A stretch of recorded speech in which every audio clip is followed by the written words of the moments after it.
We're here with Stephen Merchant, Ricky Gervais and Karl Pilkington to talk about the Ricky Gervais Show, a new animated series spun out of their award-winning, record-breaking podcasts. If you could have a superpower, what would your superpower be? Telepathy, X-ray vision? Flight, invisibility. But why have I been picked?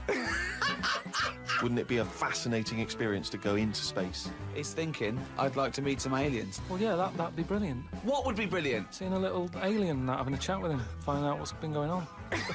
Here it is in cartoon form. Why is that? First of all, I don't like the order that he introduced. My name first? Yeah. Well, I think it's about time my name came first. Really? Well, I never remember, when did it get decided that it was Gervais Merchant as a part? Early on, and I told you, luckily, it worked. I said, oh, it's just alphabetical order. And you I swallowed that. Karl What was your Pilkington. second question? Second question is, Karl, look like you're enthusiastic. This is The am. Guardian. This I is am. where it all started for us. We did the record podcast with The Guardian. It went on to become the biggest download. 205 million downloads so far. And now it's being made into animation with HBO, probably the greatest channel in the world, and Channel 4. Also a channel. Yeah. So, Karl, a little bit of decorum. Yeah? Excited to be here? Yeah, it's just we're doing a full day of this and it just gets a little bit wearing. Well, hang on, but this is... Well, don't say that, because they want No, to but think it's that better to tell them why. This is an exclusive. Yeah. I don't know, it's everywhere. People get sick of hearing about it. That's what happens, isn't it? I mean, you crop up everywhere every time something comes out. It's like, oh, what's he flogging now? That's the problem. And that's People a are just friend. going, That's I know, a friend. But that's how it comes across, isn't it? It's like, here we go again, flogging something. Okay. As far as I'm concerned, our bit of work's been done here. Right. I don't know why we have to sit and explain to people. So you just like people to just buy our products, no questions asked, just buy it, give us the money. If you want, but what I'm saying is the people who've made the DVD, when do they get involved? When do they get off their arse and do something for us? Instead of us sat here having to flog it. It comes across cheap. I hate it. But they don't... But the people looking at this don't want to see the fellow who does the accounts for HBO, do they? But this is a nice symbiotic relationship with The Guardian. The Guardian said, yeah, we're... Guardian, these are nice people. Don't you want people to see this? Aren't you proud of it? It's not the best thing I've ever done. What's the best thing you've ever done? Your fucking paper round. Because that's the only two things you've done so far in life. You had a paper round, then you had this, then you met us. I just feel like... Is there a DVD of the paper round coming out soon? Yeah, I'd like to see that. He reckons that's the best job he's ever had. He said I was my own boss. No, you weren't. No, but it's the best job that I did as well. I felt confident in it. If people said, what do you do? And I do a paper round, I reckon all my customers would have been like, it's bloody good as well. Always the right paper, didn't rip it in a letterbox. Yeah. I was good at it. This shouldn't have happened. This is all an accident. You Right. said, oh, HBO are animating it. I said, great, how much? And you go, oh, well, don't worry about that. You know, I still don't know to this day what I'm meant to be getting out of it. The drawing, you sort of, all I heard you say to him is make his head rounder. I've had no input into it at all. It's just... What do you think of the roundness of the head? What's your opinion of Karl? Same shape as yours. Yeah, it's a perfectly admirable head. I'd be proud to have that head, and apparently I do. And So. have you seen the animation? Yeah. What do you think? I thought you looked a bit like Fred Flintstone. Well, yeah, a bit Fred, bit Barney, but that's what we said. We wanted it sort of Hanna-Barbera, that sort of, you know, cuddly retro look. Because the things he says on the podcast, if you add to that a nasty, scary cartoon, it's going to be over the top. What would be a nasty, scary cartoon? Like if you were all naked or something? Oh no, doing just it? like spiky Right. and trendy, and I think it had to be nice and cuddly because he's a little funny little cuddly creature, isn't he? You know, it's just like a lovely little round-headed. He's got a heart of gold, really. The Sun love it. They say it's good. The Mirror says it's genius. Seth MacFarlane, creator of the Family Guy, said it's the best animation he's ever seen. I don't like comments like that. Builds it up too much. It's just, it's me saying stuff that I think I would have made more of an effort if I'd have known that it was going to end up on the telly. It's like when I was talking about stuff to these two, I'd be saying about the problems my Auntie Nora's having, stuff like that, thinking, well, she hasn't got the internet, she's never going to hear this. Then suddenly, it's on the telly. You know, and she doesn't go out much, so she watches a lot of the telly. And then she's going to be flicking about one night going, oh, that sounds like Karl. Oh, wow, this is good. What's Karl saying here? Just turn it up a minute, turn it up. And I'm talking about her having a wind problem. And it's a little bit... What happened with her wind problem? Well, she's still kind of got it. She's on a lot of tablets and stuff, and it's just sort of playing havoc with her with her insides. But has Auntie Nora seen it? Have you heard back from her? No, a relation told her that she's been talked about. Right. She doesn't know what about. So are you censoring yourself now that you're more of a media figure? For telly stuff, yeah, because it's proper, isn't it? As soon as something gets on the telly, it takes it up a level. Guardian online. Well, it's still internet. It's still... I like that. I like the way it's just people... The only people who will be watching this are people who want to watch it. You don't get any whingers. There's no one going on there. Are you closing off the comments on these things? Because that's annoying. We'll open those up. I'd close them, because it's just people getting involved. If you don't like it, don't watch it. I don't understand that. I don't understand this whingingness. There's loads of things I don't like in life, but I don't stand around saying, don't buy them, you know. Well, you do. I'll fucking DVD for one. No, but I'm just talking about stuff that I'm not a big fan of, you know. Which is everything, really, isn't it? But, you know, you're excited by the fact someone puts it on, they watch episode 1, they're like, bam. We've got the second series, that's being made now, that's going out HBO, Channel 4. It's being sold around the rest of the world. Have you been convinced that this is a good product to buy yet or not? It's, if you're into buying... You see, I don't buy DVDs, I'm not of that market. I sort of wait until it's on the telly, and this has already been on the telly. So if you really liked it and you want to remember it, buy the DVDs. That. And there's loads of extras on there, like little things, bits. unseen footage and all that sort of stuff. It's 13 episodes, Carl, for the money. You know, it's a lovely little collector's item. Good for all the family, if they're over 15. Yeah. And a bit mental.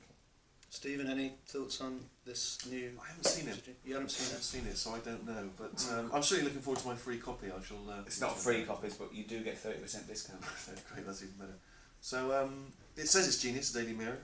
Yeah. The Sun says it's very funny. Don't say the Sun, the Daily Mirror, the Guardian. The Guardian could have given us a quote. Well, they probably didn't like it, did they? I don't know.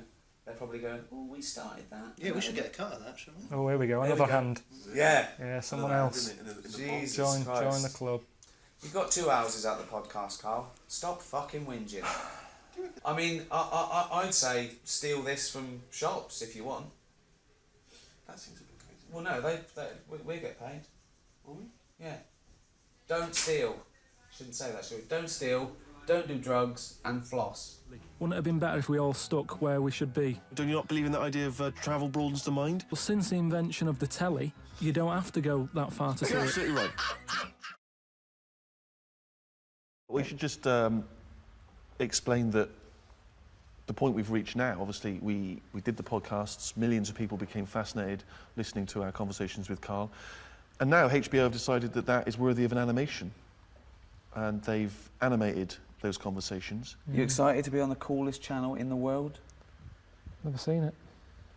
Never seen it. No, but you've seen some of the programmes that our stable mates are incredible. Sopranos, Curb Your Enthusiasm, The Wire. Some of the greatest programmes ever made, I've Karl. seen them. So I've heard about them. People like them, but there's just so many of them now, isn't there? Well, it's classy, wins all the awards, just brilliant, up to date, cutting edge. Because we're up against some good stuff. Yeah, we're not up against them, are we? Well, is it better? That's that problem, isn't it? Is it better to be, you know, the small fish thing? Is it better to be next to a load of rubbish and people go, oh, thank God, something decent is That's a good saying. That's a lovely saying. Yeah. That's a lovely analogy and metaphor. Is it what was the saying? Is it better to be a small fish thing, or next to some rubbish? Good. Isn't point. that one of Obama's? I think so. Yeah. That's good. That. What was it again? You know what I mean? Go on. Well, what- people, it depends. No, don't doesn't say it? the saying The again. saying's daft. That's why I didn't say it all. They say Yeah. it's better to be. Well, no, they say. I didn't say. They say it's better to be a big fish in a small pond than a small fish in a big pond. Yeah. What do you But think then, of that? well, it's daft, isn't it? That's. If I was that big fish in a small pond, I'd be going, put me in the big pond. Give me. Why would you want to be a big fish in a small pond?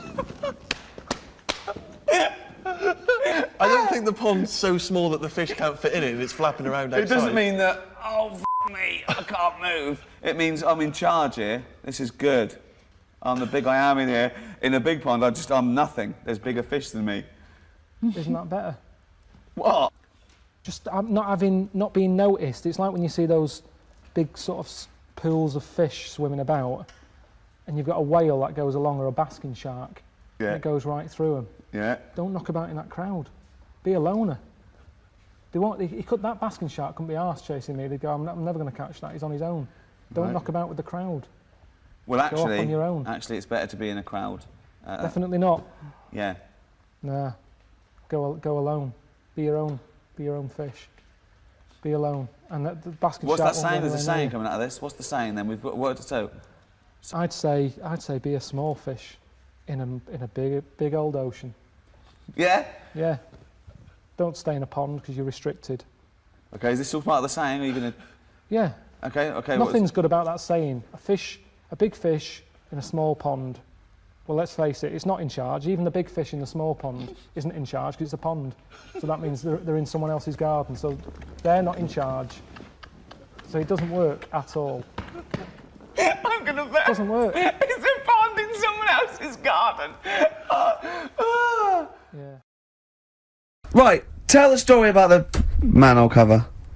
Right, in the same magazine as the one with the cat and the fire and that. Don't tell me that story again, it gives me the shivers. Yeah, a cat that's got a weird expression on its face is against God. Anyway, this isn't a scary story. This was just like physics. Physics. Yeah. It was going on about the nuclear bomb and how powerful it is.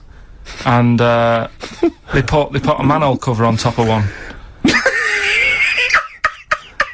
Okay. Blew it up. Yeah. Never saw the manhole cover again.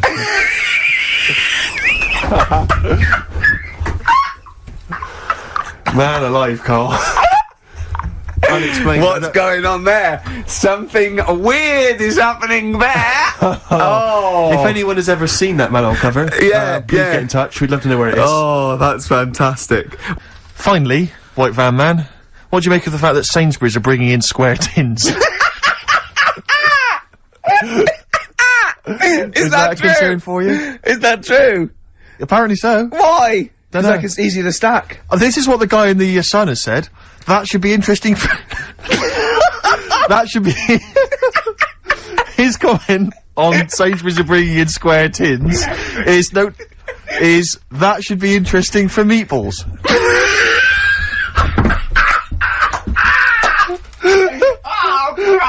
Ricky's just collapsed on the floor. Let's just play a song, Carl. I don't think even you can top that. Carl, it's what we've all been waiting for. Oh, chimpanzee that monkey news. Right, well, this one sent in from Sam in New York, right? And it's about a fire that happened, right? In a really, do you know, like in New York, they have loads of big buildings, don't they? Yeah. Right, really, really tall ones and Skyscrapers, stuff. Yeah. And there was a fire in one of them, right? So they did as expected. They called up, fire brigade and that. They turned up, right? Fire engine parked up. It's like, right, where's the fire? And they said, oh, it's on like floor 100 or whatever. And they said, oh no, we've brought the fire engine with the short ladders. Stupid mistake, but go on. Right. So anyway, so they said, well, how are we going to get up there? Yeah. We can't. But they've only brought the short ladders. No, we can't. Let's go home. Yeah. Okay, that was monkey news. So they said, well, there's a lot of like grippage. Because they made up words. The firemen, the NYPD firemen. There's a lot of grippage On the side of the building and stuff. So anyway, they said, why don't we just go and get a monkey, right?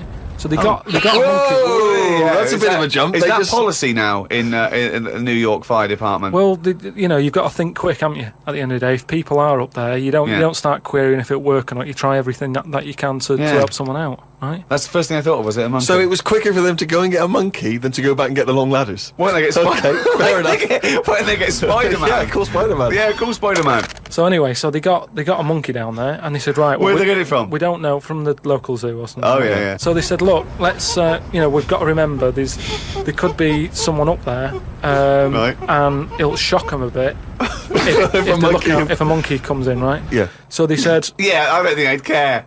Get it If on- their building's on fire, they're not going to go, oh, it's weird, there's a monkey at the window. They'd be screaming, save me! Oh, there's a monkey. so, Where are anyway, you from then? so they said, right, we'll just get it a little small uniform and that, the smallest you've got. But, whoa, hold on though. Actually, where are you going to get that? I'm going back to the station. We'll get the long ladders while you're there. No time. No time. No, I bought the small uniform. I just didn't bring the long Yeah. ladders. You're an Yeah. So anyway, it goes up there. It's got all the kit on and what. It's got its little ADA on and all that. It grabs. There was like a little person up there. Manages to grab that. Not give it a little. Who was up there then? It was just Someone that was just the right size for a monkey to be able to rescue, which is handy. Because if it had been anyone else, like a larger person or a family, we'd all been screwed. No, I don't know about the size of it, but it's just the story saying how like it was quite a big monkey, and that it was good at breaking down doors. Oh yeah. It was good at climbing into small spaces and stuff like that. Anyway, it But managed so it's big enough to carry a fully grown man, but small enough to climb through a cat flap. Yeah. So which is handy. So anyway, it managed to. Did it have the boots on as well? It got the person everything, and now it says it's sort of it's on call if they ever need it again. So. Sure, and if they ever get anywhere again and they've forgotten the long ladders, but there's plenty of grippage, they just call for Coco. So that's this week's monkey news. Bollocks. It was recently announced that the lifespan of the 3DS is coming to an end. You'll no longer be able to make purchases on the 3DS eShop by March of 2023, and the closeout's coming in waves starting in May. So I'm going to go ahead and make a video highlighting a checklist you might want to run through before the 3DS eShop closes, since you won't have it for long. This video is really going to be for those of you who like the 3DS and its library, maybe aren't into emulation, and want to be able to play games that may go unplayable in a legal format forever after 2023. We're going to start with some freebies you can get, and then move on to my recommendations for what to buy before the eShop closes forever. I am a hardcore collector, so this list is long. This list is basically anything I found of any gameplay value on the 3DS or Wii U eShops. This checklist is based off the North America 3DS eShop since I'm in America. Now don't panic buy or make rash decisions since you have some time left, and the list of actual exclusives to the eShop is limited. And another thing, do you have a My Nintendo account and a Nintendo Switch? Most non-DLC purchases on the eShop can get you gold points on your My Nintendo account to spend on the Switch eShop, but only if they're properly linked. I didn't realize my accounts were not all properly linked before I made the bulk of my purchases, so I definitely missed out on some big cash, but you can still earn some points to use towards Switch purchases. So I'm going to go in order of what I believe is important. Even if you don't have a huge budget for gaming, there are plenty of freebies you can get as long as you have a 3DS, a memory card, and an internet connection. One thing to note before I dive into the freebies that are being offered is that you will want to upgrade your memory with an SD or microSD card if you haven't already. The 3DS internal memory is piddling, and even the freebies will warrant more than a 16GB card if you want them all. While some sources give the official supported maximum as a 64GB card, you can actually use a 128GB card like I do, as long as you format it first. If you really want to experience the 3DS's digital library the intended way, or are a big game collector, I suggest investing in a decent sized card. One other thing to note is, while you can get SD cards to raise overall storage, DSiWare is limited to only being executable from your completely limited system memory. You can still back up the game's files to an SD card so you'll never lose them even when offline, but it basically boils down to only having a set number of DSi games playable at a given time without swapping them out in SD storage, thereby losing their save file. This really hurts RPGs and high-score based games, but there's not much you can do without homebrew or jailbreaking, and you can still technically play any DSi game at any given time, you'll just lose save data when you swap them back and forth between memories. I broke the list of freebies down into categories: single player, multiplayer, either, tools, trailers, and themes, and we're going to tackle single player games first. If you like Pokemon, you're in luck. There are 6 Pokemon freebies, and I'll start with my favorite, Pokemon Shuffle.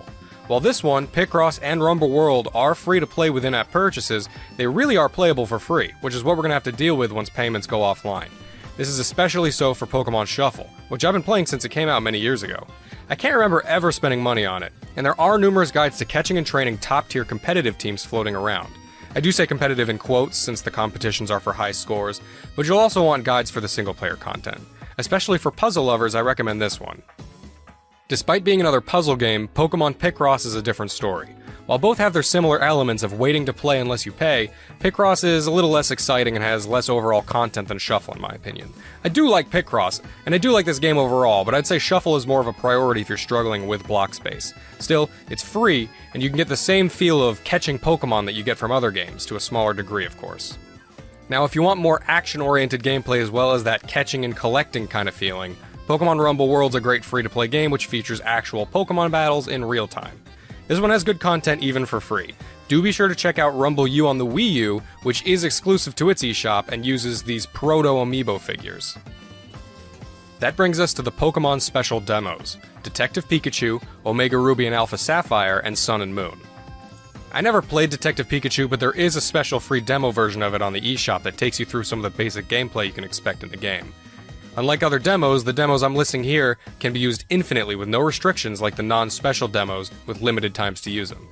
Maybe you only get a little content out of this detective demo, but you can always revisit it later, a special property among these 3DS demos.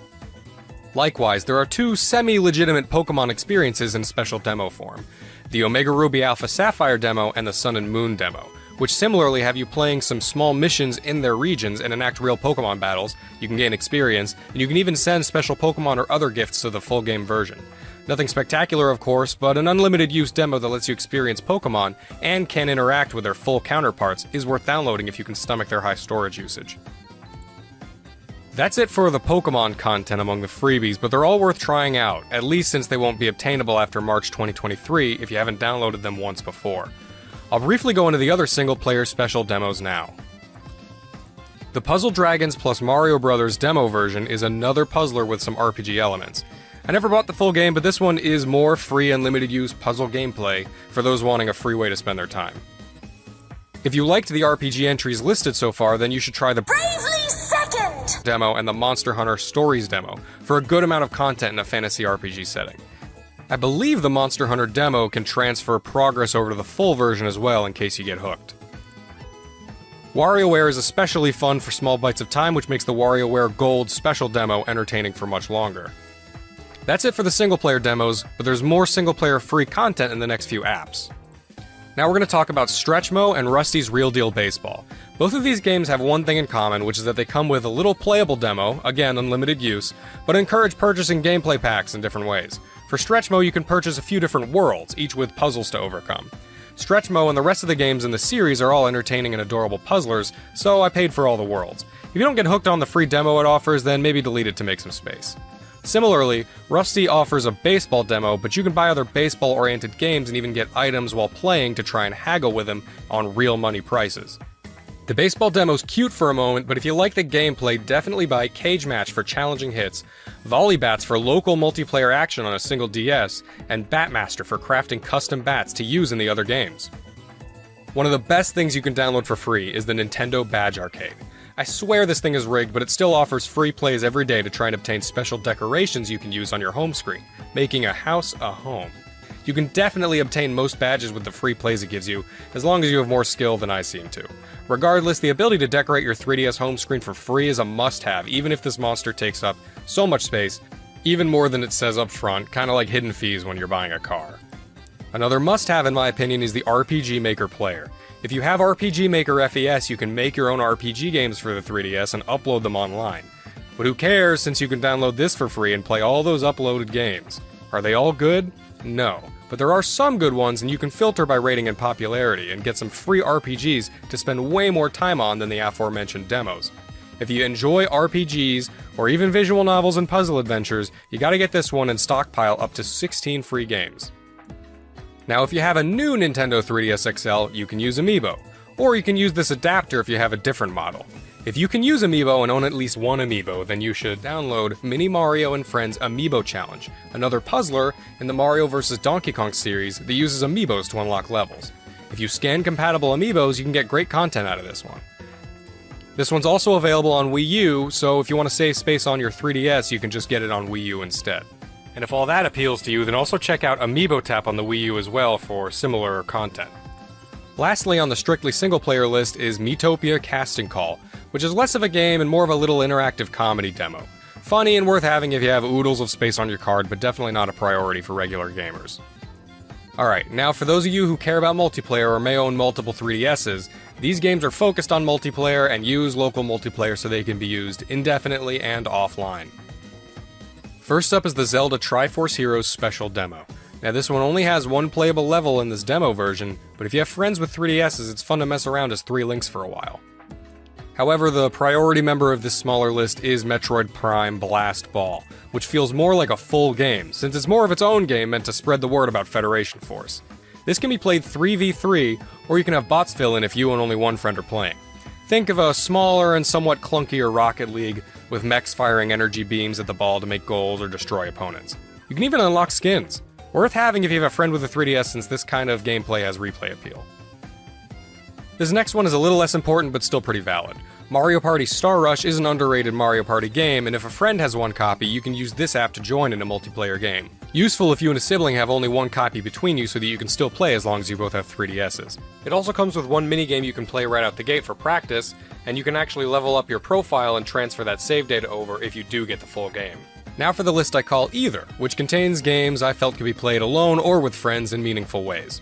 I'll start with Monster Hunter 4 and Monster Hunter Generations, which have a few levels each you can adventure and fight monsters in, either alone or with friends. They each have much more content than the Zelda experience, since that was focused on a limited time online service and supports 4 players instead of just 3. Another free-to-play game with in-app purchases is Team Kirby Clash Deluxe, which has fighting gameplay from the Kirby Clash title mixed with some light RPG elements, and multiplayer mode for cooperative missions. Nothing crazy when compared to a lot of other MMOs, but it has single-player gameplay and cooperative gameplay with gear to collect and challenging bosses to take on. Lots of content here if you're willing. If space isn't an issue, then you should also try the Kirby Battle Royale special demo. After playing a short story demo, you can play a few single-player and multiplayer challenges each day, and even unlock a new game type and new ability, and then send points to the full version if you get it. Then there are 2 games which use the Rusty and Stretch Mode model. Ironfall Invasion offers a free demo mode which has a single-player mission and a limited multiplayer mode. You can buy the unlocked content for $20, but I say don't bother. The single-player mission isn't anything to shake a stick at, but if you and friends want an over-the-shoulder shooter for local multiplayer, you can have 6 players duke it out with the machine guns and grenade launchers. If you have a new Nintendo 3DS XL, you can even use the C-Stick for a pseudo-dual-stick experience. Definitely worth downloading if you know some people who like Gears of War Lite on 3DS. Similarly, Steel Diver Sub-Wars, the sequel to Steel Diver, has a similar premise, where you have shooting-based gameplay that can be played with local multiplayer groups. You can purchase the unlocked content for only $10 and even buy some extra submarines from a separate shop if you just want some extra content. But even just for free, you get 2 single-player missions and a great time in multiplayer. I put 2 more apps on this list as Either, but they're less games and more of a replacement for PictoChat on the old DS system. SwapNote and SwapDoodle are these drawing applications that can be used to exchange notes with others, or at least SwapNote used to be. Now it just saved any notes you had from before the service went down in favor of SwapDoodle. You can still use it like a drawing tool and save your notes though, so I kept it. SwapDoodle is the newer and still functioning form with a free starter pack for extra note save slots and some other extras available. In SwapDoodle, you can still send notes to others, and there are purchasable packs of different lessons and tools, some based on Nintendo properties. Not a priority by any means, since fewer and fewer people will use these apps and other features like Spot Pass and Street Pass, but worth having if you have tons of empty space. Now the less fun stuff. Tools! These are utility apps that serve some minor functions. The Monster Hunter 3 tool is mostly used to move save data between the 3DS and Wii U versions of the game. Similarly, the Monster Hunter Generations tool can move data to the Switch version from the 3DS. The Save Data Transfer tool is for moving save data from a physical version of a game to a digital version of the same game. Don't sweat these ones too much unless you own a Monster Hunter game or have both a digital and a physical version of another game. However, if you care about Pokemon, you will need to download the Pokemon Bank and Transporter apps. These tools are going to eventually be made free to use and are how you house and transfer Pokemon from Generations 3 up through 7 and then move them to Pokemon Home. So they're must-haves if you own any of those generations. Furthermore, if you have the Virtual Console version of Generation 1 or 2 games on your 3DS, this is used for their transfers as well. You can download the Poke Transporter app from within the Pokemon Home app itself. Now, the least useful of all of these isn't really a tool, I just put it here since it's not really a game per se. It's Photos with Mario, an AR card app that lets you take photos of Mario characters in different locations as long as you have the right cards. It's basically useless unless you have one of the compatible cards, but it is free and maybe you'll get a pack in the future off eBay, only worth having if you can spare the space. That's all for applications, but there are a few trailers that are free. Definitely only look at these if you have tons of space, i.e. a 128GB card or something like that. You can download the trailers for Kid Icarus Uprising, Donkey Kong Country Returns, Zelda A Link Between Worlds, and Metroid Samus Returns. You can also download a video with some clips relating to Halloween-themed levels in gaming. These are just videos, but cool and or cute things to look back on, especially since some of the footage shows previous builds of the game with different graphics. Not a priority by any means, but I like preserving these things for some reason. And finally, for the freebies are the themes. There are several 3DS themes that you can still get for free, most of them listed in a free section in the theme shop. However, I found one bundle of themes that was free but listed instead in the game-specific section, the Gurumin themes.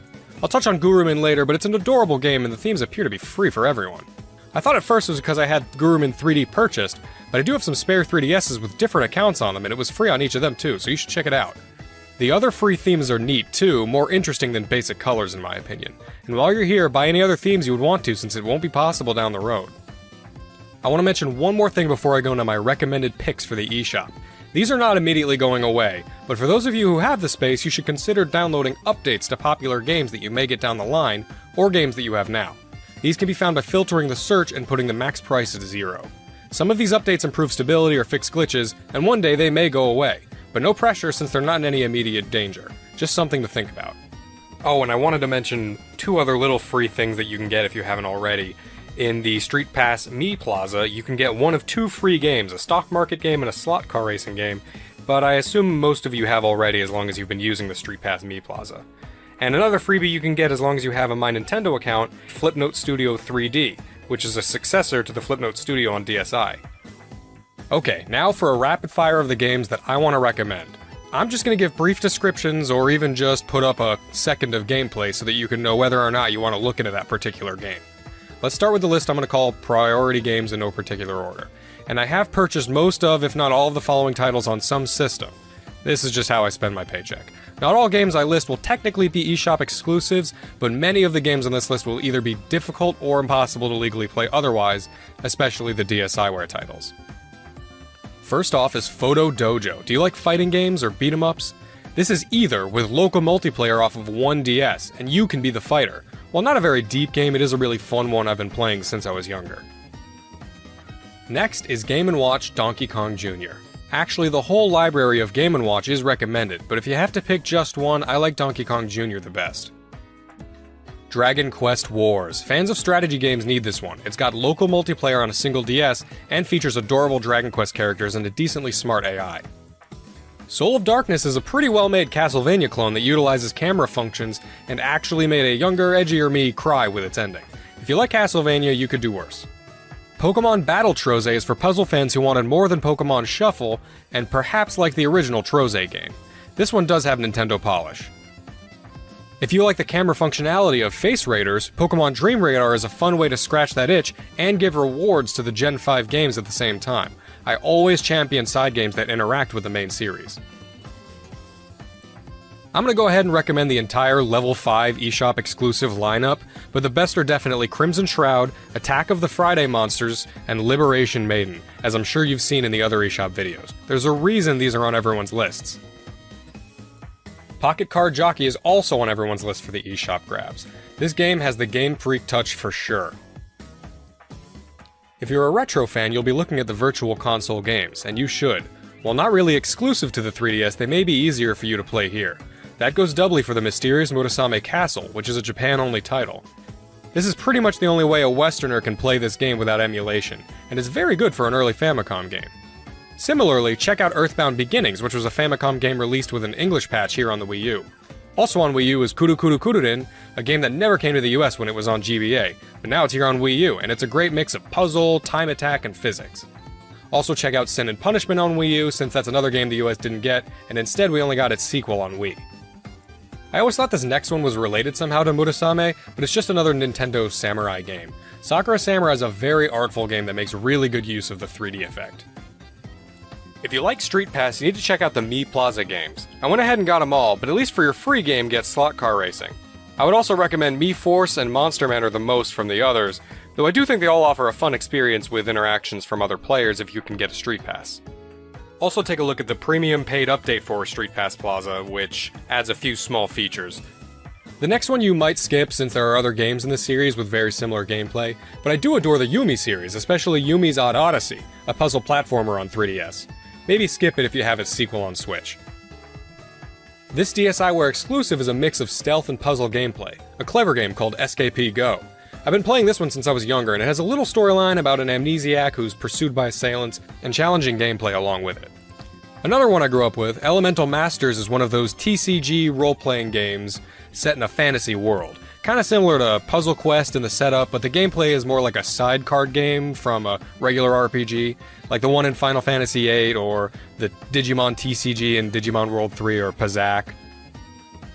I'm currently having a lot of fun playing Chibi Robo Photo Finder. Now, I never had or played the original Chibi Robo, but I did play Park Patrol on DS and thought it was fun, and this one scratches that similar itch. Consider getting Inazuma 11, a soccer RPG game that does not get many releases in the US, though if you're in the JP or PAL regions, there were many released in the series. I love when RPG elements and stories get mixed with non-traditional setups like sports or random careers.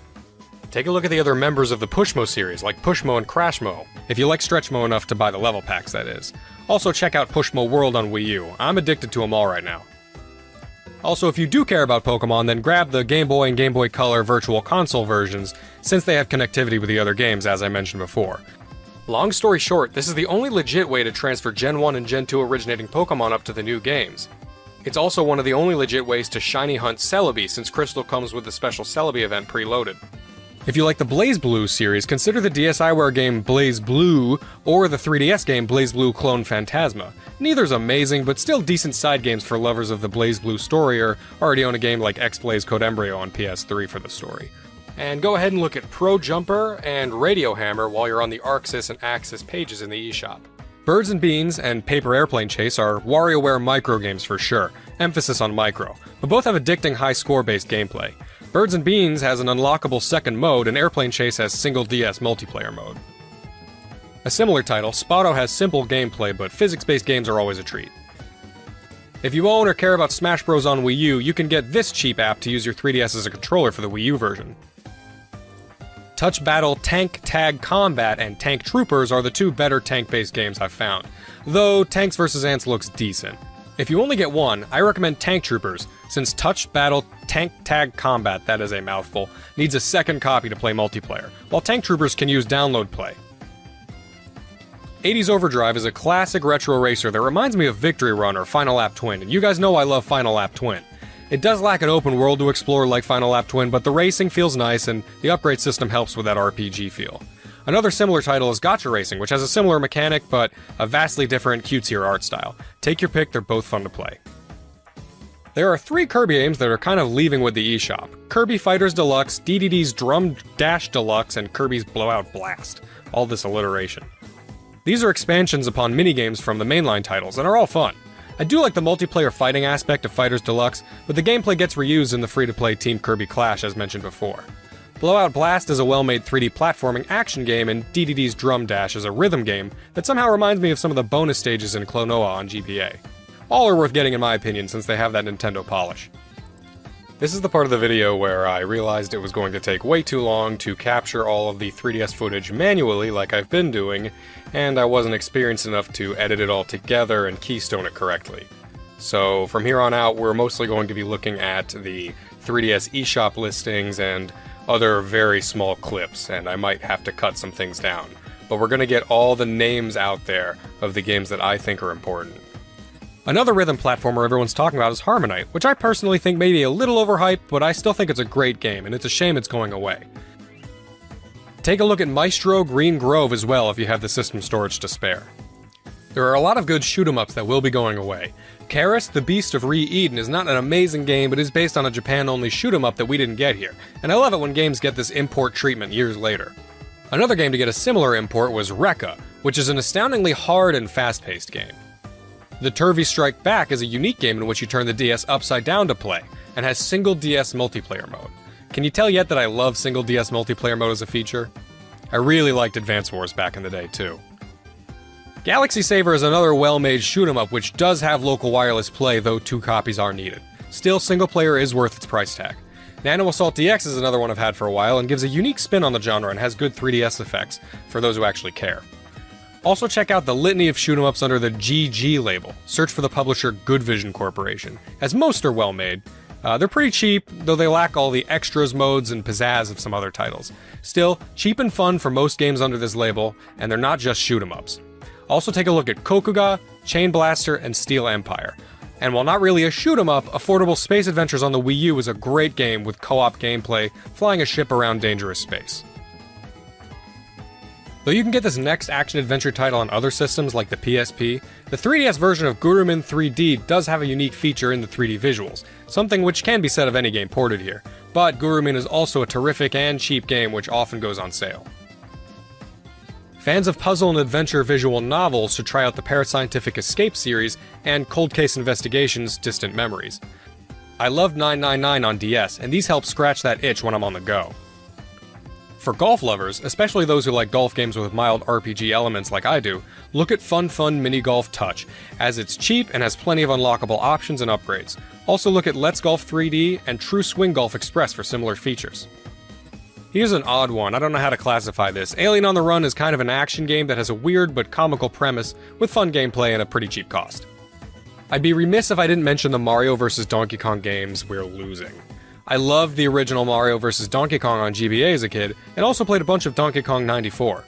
Minis March Again features a Lemming-style gameplay and has a level editor adding replay value. Minis on the Move brings the series into a 3D space and has unlockables as well as over 200 stages. Tipping Stars is slightly expensive for this list at $20, but you get a Wii U copy as well. The aforementioned Amiibo Challenge is part of this series, but like I said, it's free as long as you have an amiibo that works with it already. One thing to note about Tipping Stars is, unless they patch it before the shop goes down, you can't actually unlock everything in the game. There was an unlock feature in there based on the Miiverse, which is now offline, so you have to pick what you buy in the shop. Kinda sucks, but maybe they'll fix it. Either way, it's still worth grabbing for the single-player content. Now, if you're a fan of puzzle games and Dr. Mario, take a look at Dr. Mario Express for a cheap way to play the original game, or snag Dr. Mario Miracle Cure for extra gameplay modes. And then also check out Dr. Luigi on the Wii U. I never got into this series until now, but the mix of action and tower defense in the Dylan series is interesting. The third game is quite expensive at $40, but is probably the best of the three. Still, they're all good and going to be gone forever until further notice. Die-hard fans of the WarioWare series should get WarioWare Snapped. This one uses the camera as its sole control scheme, like the Kinect, to mix results. Even though it's short and maybe a tad off-kilter, it's truly got the spirit of WarioWare, and like the other titles, even messing up on it's funny. Similarly, Face Pilot is like Pilot Wings, but with your face as the controls, and probably controls better than the Kinect.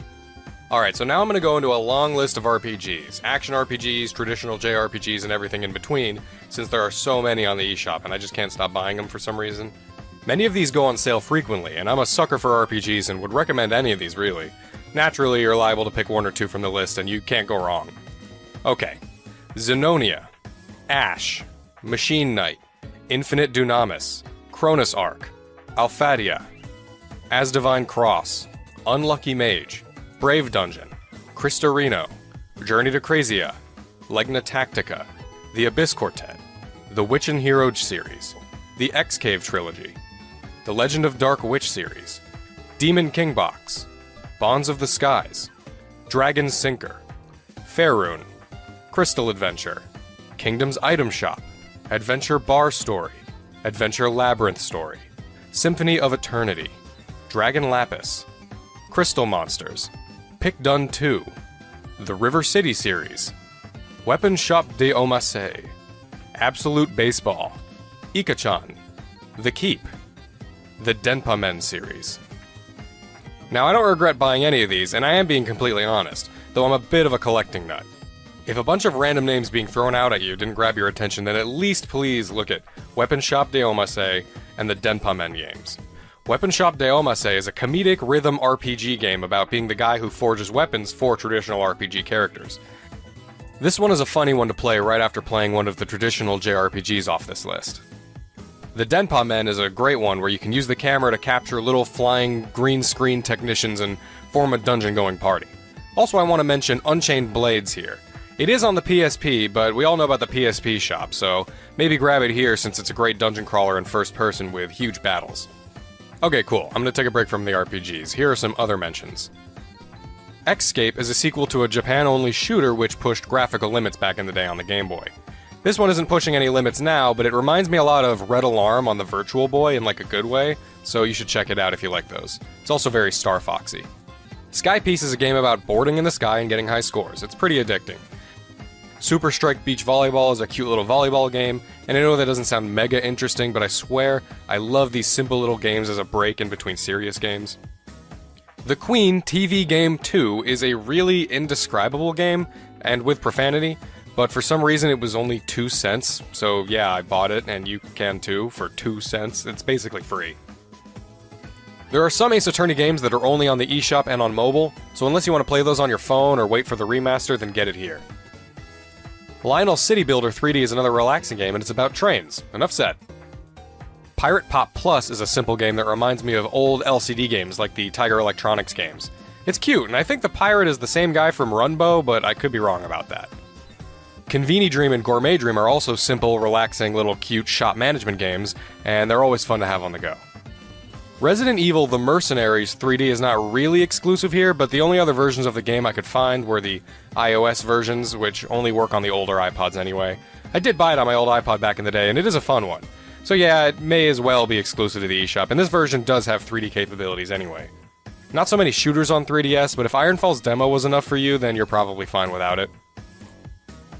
The Electroplankton series is a weird one, but they're exclusive here and all pretty cheap. At least get Hannenbau since they made this one into a Smash Bros. Stage. The Mighty series has a couple games exclusive here, like Mighty Milky Way and Mighty Flip Champs. All of them are quality platformers. Ancient Tribe is another cute little game that reminds me of Populous, if anyone remembers that one. Amiibo Battle is a different vibe, but also checks off the RTS-style gameplay. Moki Moki is a simple party game, but also has download play, so that makes it worth it to me and my extra DSs. Fighting/beat-em-up Cosmo Fighters also checks this box, and I love fighting games where only one copy is needed, like most fighting games on console. Man, more stuff should have been download play. Mononoke Forest has a similar aesthetic feel to Moke Moke, but their gameplay is completely different. Very cute though. The Spirit Hunters duo are like the Denpa Men, but if you like creatures better than weird men, then look at these ones. After Zoom is a similar concept, but the art's probably somewhere between Spirit Hunters quality and Denpa Men quality, which I didn't really like the Spirit Hunters creatures personally. Animal Puzzle Adventure actually got my attention for having a unique puzzle style. Another great puzzler is Banana Bliss Jungle Puzzles, which has you competing with your previous times and looking for hidden bonuses while trying to math out some platforming puzzles. Zombie Panic in Wonderland DX is a deluxe version of a WiiWare title, so if you're feeling salty that you missed some of the stuff on the last Nintendo Shop's death, you can save this one on the second go-around. A comical shooter that reminds me of Wild Guns and has good music. Another zombie game I like is Undead Storm Nightmare, which is a top-down shooter with download co-op. I love these kinds of games now more than ever. You should also check out Zombie Incident, and while you're on the Colavier publisher page, look at Words Up Academy, Monster Combined Tower Defense, Comic Workshop 2, and their aquarium games Deep Sea Creatures and My Aquarium 7 Oceans. This publisher has a lot of cute games, which I'm kind of a sucker for. Puzzle Labyrinth is a great first-person puzzler. Dot Eater's another first-person style game, but instead of puzzles, you basically become a first-person, time-traveling Pac-Man. Other puzzlers I want to mention are Snapdots, Spin 6, Number Battle, Trajectile, Quetzal's Corridors, and Lincoln Launch. The Virtual Console version of Super Mario Bros. Advance 4 Super Mario Bros. 3 contains the e-reader DLC that never got released here otherwise, so if you like Mario, you should check it out. You may also want to check out Pokédex 3D Pro if you're a die-hard Pokemon fan, though it's a little pricey for what it is. It does have some quiz games to check your knowledge. And to wrap it up, here's a rapid fire of some smaller titles I still want people to check out before they fade into the past and obscurity. A Kappa's Trail, Luxley, Clash of Elementalists, Rhythm Heaven Megamix, Groove Heaven, The Usagi Duo, The Lost Town Duo, Sadame, Castle of Magic, Arrow Porter, Starship Damray, Gata Protectors, Defense of the Middle Kingdom, Dairojo Samurai Defense, Chronos Twins, Petit Novel Harvest December, Swords and Darkness, Grinsia, Creeping Terror, the Silver Falls games, which are apparently getting new releases soon, Fragrance Story, in case you didn't get a physical copy recently, Hazumi, Butterfly, Inchworm Animation 2, Amita's Path, Space Lift Danger Panic, Color Zen and Color Zen Kids, BitBoy Arcade and Puzzle Box Setup, Dress to Play Magic Bubbles, Escape Vector, Fluidity Spin Cycle, Crazy Construction, Cube Tactics, Pyramids, Ambition of the Slimes, Drancia Saga, Alchemic Dungeons, Jet Rocket 2, Siesta Fiesta, Bomb Monkey, Tokyo Crash Mobs, Art of Balance Touch, Gangstar 2, Flipper 2, Zoo Frenzy, Candle Root, Wizard Defenders, Flip the Core, Flametail, Metal Torrent, Penguin Patrol, Aura Climber, Smile Basic, Kersploosh, and Castle Conqueror Heroes. And that was the end of the list of specific titles. Whew! You should also check out specific publishers that you care about and see if anything strikes your fancy. Also check out the Virtual Consoles and 3D Classics, as well as the GG series for short, cheap arcade action. And finally, check for DLC. If you care about any DLC, such as the Fire Emblem DLC, get it while you can. I'll list some of the popular games that have DLC that you can buy.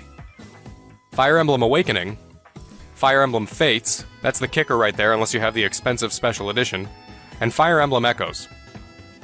Senran Kagura 2, it has an extra playable character you can buy. The Monster Hunter games, they all have free little updates and extras. Persona Q, Super Smash Bros, get all the characters. Theatrhythm, you can get some songs that you really should have gotten with the base game for the same price as an actual iTunes song. The Shin Megami Tensei games, Bravely Default, Mario Golf World Tour, Fantasy Life, the Harvest Moon series, the Etrian Odyssey series, Coldcept Revolt, RPG Maker FES, you can get some extra resources to build with, Hyrule Warriors Legends, and 7th Dragon 3 Code VFD.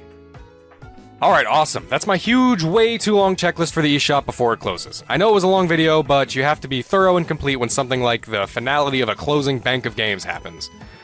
Thanks for watching, and I hope something on this litany of things educated you or helped inform you on what you want to get before it closes. If you have any comments or questions, I will definitely be in the comments on this one since this is my biggest project, and my first scripted video on the channel, and want feedback and to hear your picks in case I missed a big one. I'd be excited to hear about another one I can get before it's gone, so please share. Also, I want to mention that a lot of these games do go on sale, so maybe stock up on your credit and then wait until the last possible moment and grab anything that's on sale. Alright, thanks for watching. And for those of you who don't know me, and especially if we meet in the bar later, my name is Danny. Do you want a pint? Danny, do you want a pint? Fornication. I'll read that again. For an occasion like this, I want to make sure I keep up the traditions of being a best man. Apparently, I need to get the groom to the church on time, tick. I need to remember the rings, did that. And I need to have sex with a bridesmaid. Whee! To be fair, I wrote these before I knew I would never have sex with them. Maybe when they're older. Never say never. And keep them away from pedo Rog. All right, pedo. Nice to have you. He's come a long way. Good lad. It's great to see so many people turn up to see Josh finally tie the knot. And about time, too. Nat's got it all. She's brilliantly clever, apparently really delivers in the bedroom. Like mother, like daughter, eh? He knows what I'm talking about. No. And I don't know about you, but I feel she could easily be a model, I think we'll agree, if it wasn't for her nose. When I first saw her beavering away, cooking Josh a meal, I knew she was a real catch. I've got no idea why her previous boyfriend cheated on her, but I'm glad he did. Cheers to him, wherever he may be. Probably shagging. No. Seriously, Nat, you're a real 8 out of 10, love. I mean that sincerely. And we're delighted you and Josh have found each other. So, everyone, please raise your glasses as we say a little toast to Nat and Josh.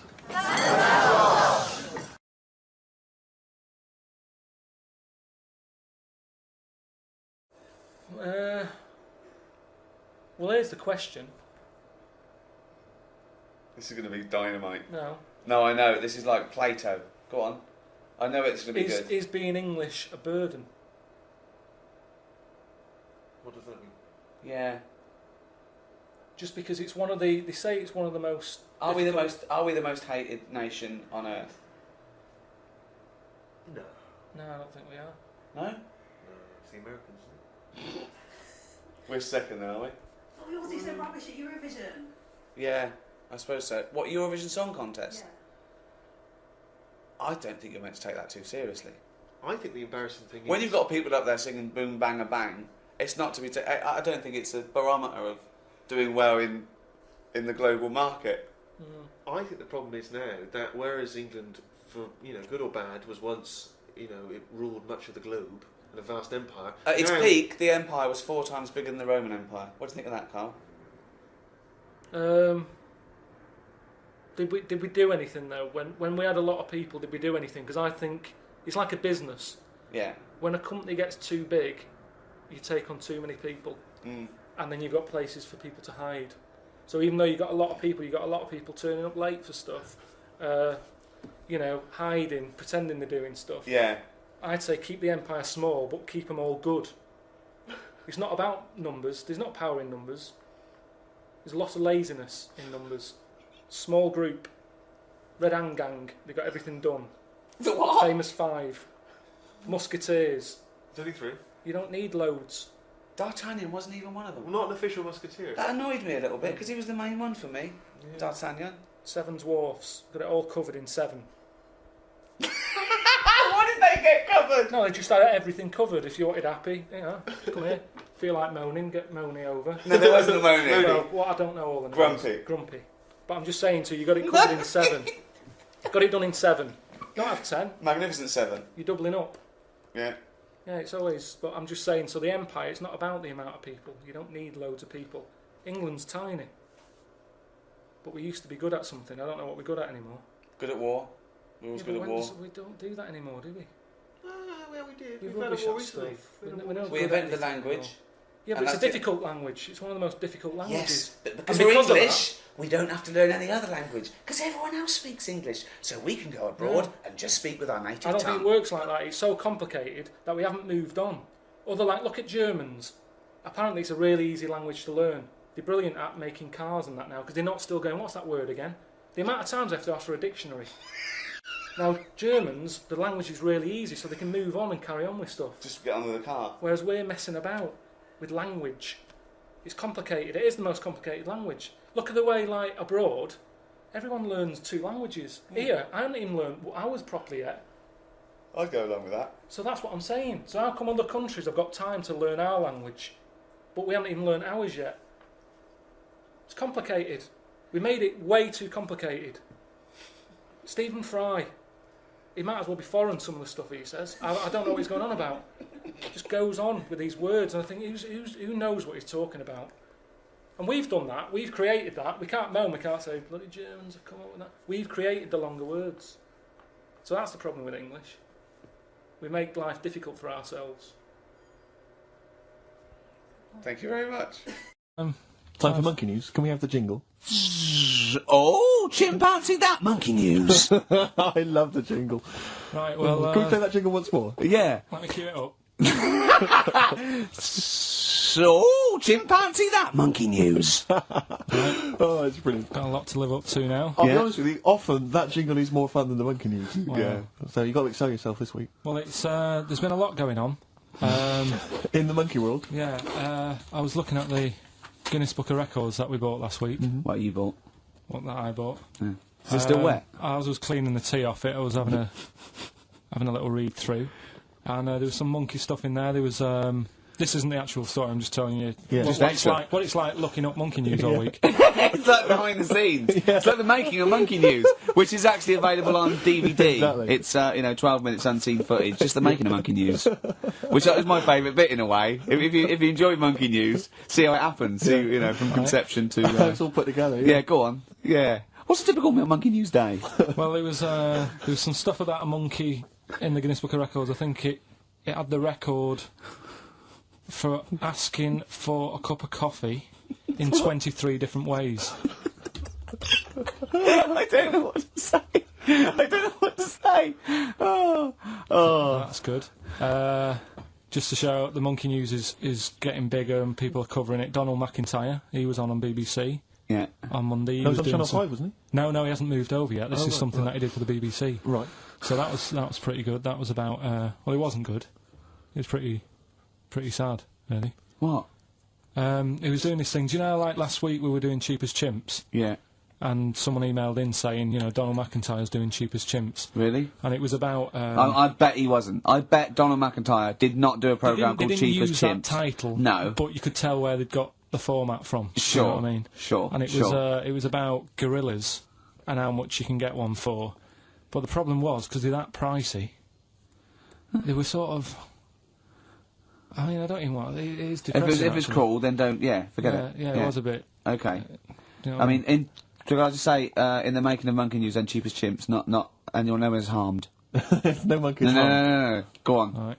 Well, anyway, today's story was emailed in. So you didn't even do anything towards it. So when you say I've been working on Monkey News, what you printed that out? So is the making of Monkey News you checking your email? Well, Brilliant. no, I'm always looking at different options. At how much is going on. This is what makes me laugh when he says he's really busy. Yeah. I'm doing other stuff and that. I'm doing other stuff. People are sending in Monkey News. Yeah. Yeah. You get an email. Is it from check it out. Reuters? Well, listen, it's from Steve. Okay. Right? Now, what it is this monkey, right? Yeah. Don't know where it was.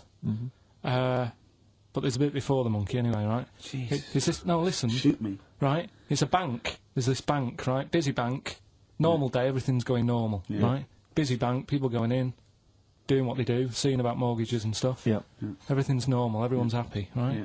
So anyway, it's quite busy one day. Fella comes in with a gun and a balaclava on. Up to no good. Right, I'll tell you now, Carl. If this fella turns out to be any ape or monkey-related species, you're never doing this again. You're never. So just if you want to finish it, it's at your own risk. But if this fella who robbed the bank turns out to be a chimpanzee, that's the end of Monkey News. All right. Okay, let's hear the end. It's a lovely day in a lovely bank. Everyone's happy. Everything's normal. The man comes in the balaclava. Man comes in. Is it a man? Starts waving a gun around. Shut up, Rick. Let him finish the story. Starts waving a gun around. Yeah. Right. Up to no good. So everyone's thinking, oh God, wish he didn't come in here. It's not going to be a good day. How tall is the man? Shut up. Let's hear it. Everything, oh God, and he's telling everyone to get down on the floor. Yep. In Everyone's what? In thinking, English? In English? Yeah. In Think English. so. Yeah. So everyone's panicking. Everyone's getting on the floor, thinking, this is it. This is, it's all over. Yeah. Just when you think, It couldn't it's all get bad any worse. news. Yeah. It's all bad news. Doors swing open. Little monkey wanders in. God, it's worse. Shut up, Rick. Little monkey wanders in, right? The robber's like, what's going on here? He's telling it to get down on the floor. I don't think it was taking any notice. No, right? it was just busy asking for coffee. It runs in. I don't know if it was kind of withdrawal or deposit or whatever. It wanders in, right? Goes up to the robber. Where did it come from? Shut up. Will you let him finish the story and then ask questions? That's only fair. Okay. Wanders in. Runs up to the fella with the gun. Takes the gun and the bag of money off him. Everyone's like, yay, we've been saved. Then the monkey starts backing out with the gun and the money. Shut up. see you later. Sit down and I'm not having this. And it Here's does, the it, end of the does, story. it does a runner with the money and the gun. No one's seen it since. You are an idiot. I mean, you have said some stupid things in your time. What are you talking about? It's a story that happened. No! What are you talking about? What do you mean it backed out? It came in, was it an accomplice? Was it an opportunist monkey robbery? What are you talking? Think, Carl! Think! I know it's mad. That's the idea of Monkey News. We're telling people how monkeys are pretty, they're mental. They're up to no good. What do you think? They've never seen the monkey since. What, did he have a getaway car waiting? Did he swing his way to freedom? Where was this? There's no details. Don't talk rubbish. Well, Steve emailed it in. He's got it off the net. And the funny thing is, Can I the see funny it? Have thing you got is, the information there? yeah, the funny thing is, it wasn't just him who sent it. I had that a couple of times. So a few people obviously read the story and said, that'll be good for Monkey News. It doesn't say anymore. It doesn't say if he went off to Spain. It doesn't say, if he's on Crime Watch. Yeah. It doesn't say any of that. It's just saying that's what he did. That's the story. And that's what Monkey News is about. I've heard that they're making a movie version with Phil Collins. So I look forward to that. And Julie Waters. So that's this week's monkey news. Have you got any? You know, Well, anything no, happening don't bother. in your 'Cause town? that's the end. No, that is the end. That's the end of monkey news. No more monkey news. This is bit of Queen. It says it here in this email, Rick. It's got to be true. Ho, ho, ho. Placebo in this picture on XFM 104.9. 8 minutes to go. Let's make it a good 8 minutes, and then we can all chill out. Yeah, enjoy the rest of the weekend. Play the jingle. Oh, chimpanzee, that monkey news. Excellent. A particularly aggressive jingle this week. Wow. Yeah, looking forward to this monkey news. Carl, Right. come on. So what's the name? What? We've done. Sorry, what? Brilliant. We've done a lot of monkeys who like got involved in crime and stuff. Yeah. Yeah. Right.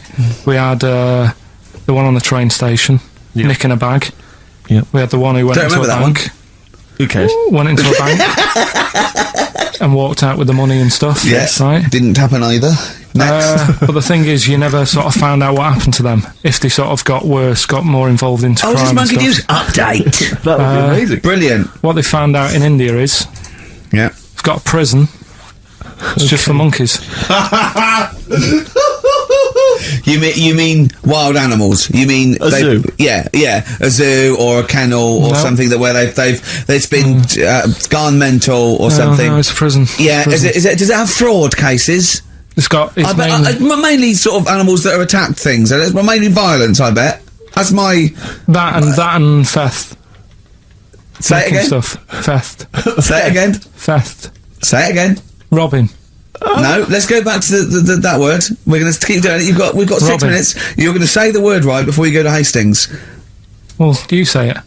No, Well, no, say because then it you know how first. to say it. Well, all right, robbing then. It's been caught robbing. Say it again, though. Who's anyway. Robin? Who's Robin? So they've got this prison, right? This is extraordinary. Say it again. No, you're not going to say it? Oh, go on then. So they got a prison for them, right? And there's 11 of them in there, 11 monkeys Right. that are in there for life.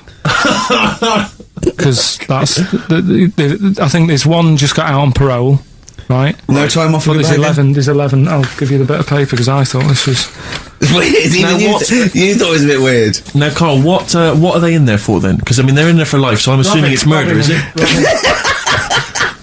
Premeditated murder? They're not crime bosses, are they? They're not.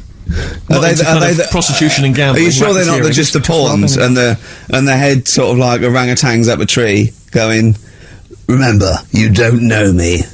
You're on your own.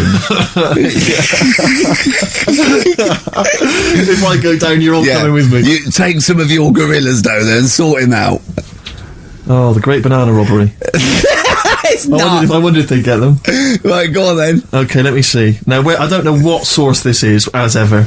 Is it just the back of a fag packet found in a toilet? Well, no, I mean, someone's clearly... If this is nonsense, then someone's clearly gone to a lot of effort, because it does open with the headline, Parole Unlikely for Inmates of Monkey Prison. Yeah. Officials say 11 inmates at India's only monkey jail. Officials? Now, what kind of people work at a monkey jail? Where do you work? It says officials say 11 inmates at India's only monkey jail are unlikely to ever be released. The prison in Patilia houses monkeys apprehended by game wardens in Punjab state for thieving and attacking people. The Daily Telegraph reports how the monkeys at the prison in Montebello snarl and glare at visitors from their heavily barred cages. 2 monkeys were released a year ago after exhibiting good behaviour for 18 months in the jail. They have remained out of trouble. Prison can work, that's good. So all 11 basically, monkeys... they were aggressive wild animals that were taken away from the public for their own good. And robbing and that. Wildlife officials believe part of the problem has been caused by thieves training monkeys to help them. Lorry drivers training monkeys as guards for vehicles, and itinerant entertainers That using is so ill-treated annoying. monkeys as And part of their act. it's the monkey that takes the rap. It's a shame, that, isn't That it? is awful. They didn't know what they were doing, did they? So there you go. What do you think of that, though, Carl? What would if you could visit them, like Lord Longford or something? What would you say to them? You go there and you get a visit a week or something, you know. So can you get us a video? Right. Do they get conjugal rights? Do you reckon? You wouldn't be interested in that, though, would you? What's the go? What? Would you be happy to give them their conjugal rights? Yeah, would you? Fair enough. All right. Off to Hastings. Off you See you go. later. Anyway, Rockbusters, Carl. Go Yeah, on. should we get the ball rolling? Let me just find the gifts here, the little treats. We've got the album from the Coral, you know what I think about that. We've got Comfort in Sound Feeder. Well, it's just a novelty record, isn't it? Yeah. We've got, on DVD, more great comedy moments, favourite clips from the best of contemporary BBC comedy. We've got Partridge on the front there, we've got one of the guys from Red Dwarf, and Brilliant. none of those good stuff on there. Smash Hits, the reunion, more great 80s tunes, Kajagoogoo's on there, plus some stuff... Too shy? It is too shy. Yeah. Actually, let me see if you can guess which one's from Tiffany. Well, yeah, I know it. The only one. I think we're alone now. Yeah, I think we're alone, yeah. Mel and Kim, Respectable? Human League, That'd be... Oh, wow, what would they have got, Don't You Want Me? of course. Yeah. Yeah, Lies Take On Me? Yep, Yeah. well done. Madness, Baggy Trousers. of course. Kim Wilde. Kids in America? Yeah, so there's just all those treats. If you Yeah. if you like a song from an 80s band, it's probably on there. Yeah, okay. Plus we've also got on VHS Graham Norton, some kind of best of compilation from his TV show. So there are the Hold on, is it the one where he talks to sort of female gay icons and looks at the internet? Because that's my favourite one. Right, there you go, let's do Rockbusters. Right, email only, of course. Yeah. You email in ricky.gervais@xfm.co.uk if you know the answer. Right, first one. Bit of a cryptic clue if you haven't heard it before. Well, not cryptically wrong. What is Carl thinking? If you go into France by boat, I'd get your fags on there because it's a lot cheaper. Imagine Bob Holness. Sorry, we're out of time. Sorry, your minute's up. You've won nothing. I was reading that question out. Sorry, Right. so what's the Well, let's do it again, and I want it to be exactly the same, word perfect. I bet you it will change all over the place. He's lost it. Go to France, buy yourself a boat, Yeah. the fags are cheaper. Okay, fingers on the buzzers. You've only got 10 seconds to win the gold run. Okay, first up. Here, I'll tell you what, no, seriously, if you're thinking of going to France, well don't, because go on the ferry, get the fags there, because it's cheaper. Go on. Right, so that one again. If you want to buy some fags, you're going over to France on the boat, get them on there because you'll save a few quid. BF. BF. BF. Okay. Right, the second one. This little foreign cafe's growing its own steak.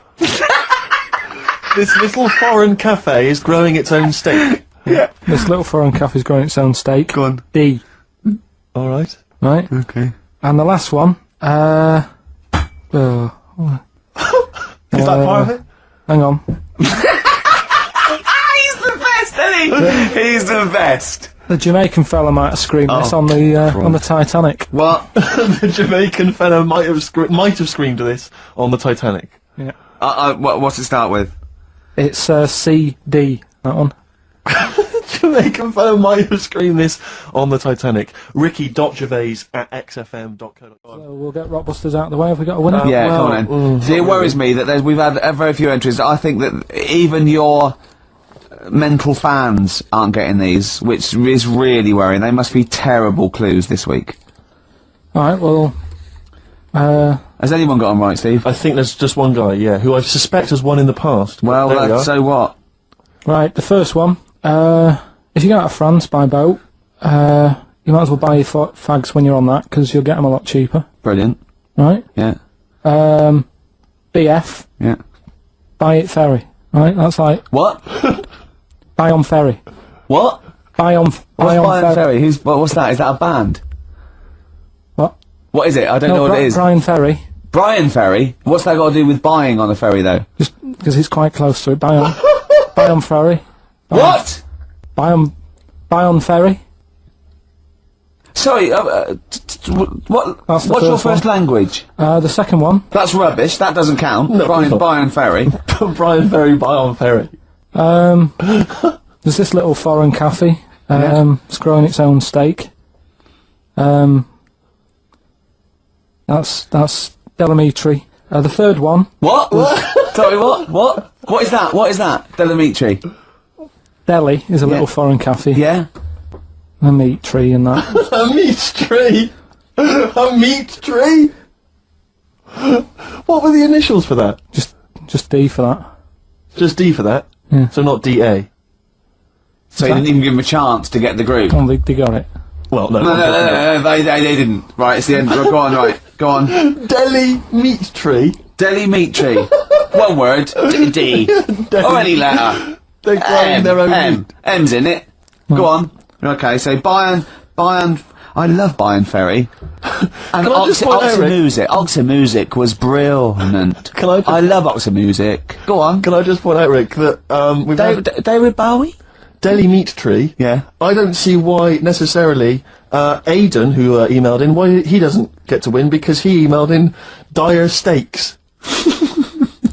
Seems to me just as valid, as far as I can tell, but Deli meat tree it is.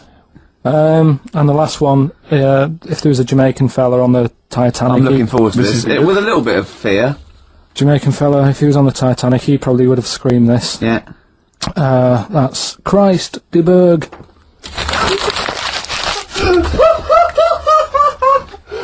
Oh! I don't know what to do. Stunning. So who's the winner? I'm not going to give it to anyone. What's the Jamaican bit got to do with it? It's the D. Just Christ, de Berg. Say it again. No, I think they've worked it out now. What do I say again? Christ, de Berg. And who's that? What? Who's that? Who's what? Who's Christ de Berg? Chris de Berg. Who's the winner, Steve? Do you know what? I'm going to give it to Aidan, because he just treated you with nothing but contempt. Steve Martin emailed in again. He got the first two, and then the last one he just emailed, I neither know nor care about this answer. I'm tempted to give him one of them. Do you know what you've done there, don't you? Go on. You've put the nail in the coffin of Rockbusters. I warned you for 3 weeks, and you sort of bucked your ideas up for a little while. But Christ de Berg... Those are the worst you've ever done. The worst are Delimitri, so, and didn't it just put D, and then Bayern Ferry. Bayern Ferry. Bayern Ferry. So... Right, come on now. Oh, chimpanzee that! Monkey news, earlier than usual. I'll have to save this link now. Monkey news.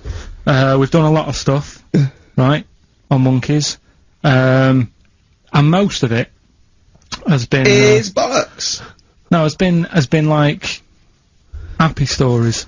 Oh, is this it's not... Is this gonna be like our tune? Our monkey tune. That's Simon Bates, and welcome to our monkey tune. No, but do you know what I mean? We've done stuff about a monkey that robbed a bank. Yeah. Why is that happy? He had a great life after that. Right. What, in Marbella? Yeah. Alright, we did, the one who saved someone's handbag in a railway station. We've had a lovely marriage, couple of marriages. Couple of monkey marriages. Yeah, yeah. There was the one who got a job in a railway station. Yeah, the hairdresser. The one who set up a business in Spain. I don't even remember that one. But, I'm willing to believe that happened. Go on then, Carl. But anyway, yeah. So today's isn't that happy really. It's about some monkey. I think it was a chimp. Who's an ape?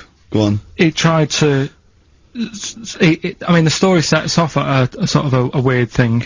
Yeah. It's something about he went to Russia to do some business. What are you talking about, Carl? It jumped past that bit though. It didn't start there. What? Do you know what I mean? It didn't tell you what he was doing. It just said there's this monkey went to Russia. To do some business. Do some stuff. I don't know. Bit of monkey business. And anyway, didn't work out. So, they were furious.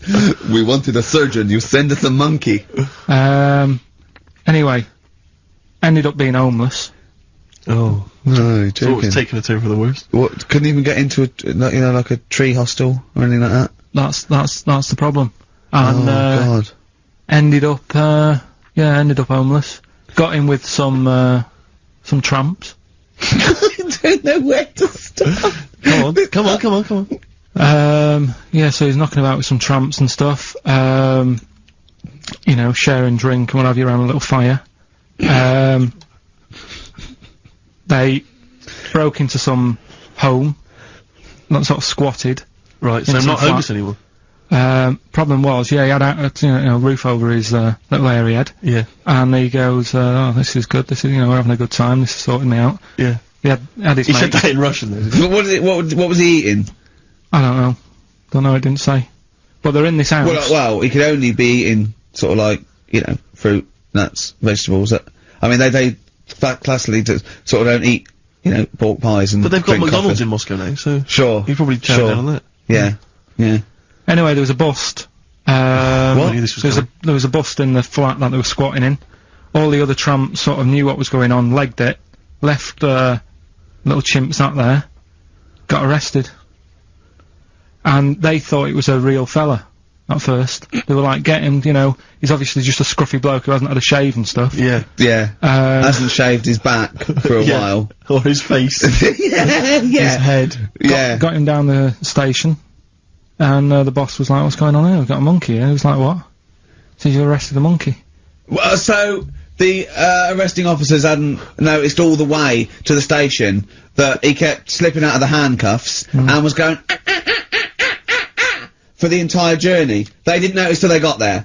What, did they put a hood over his head maybe and just like, I don't know. I'll give you the story if you want. There's the headline. What is it?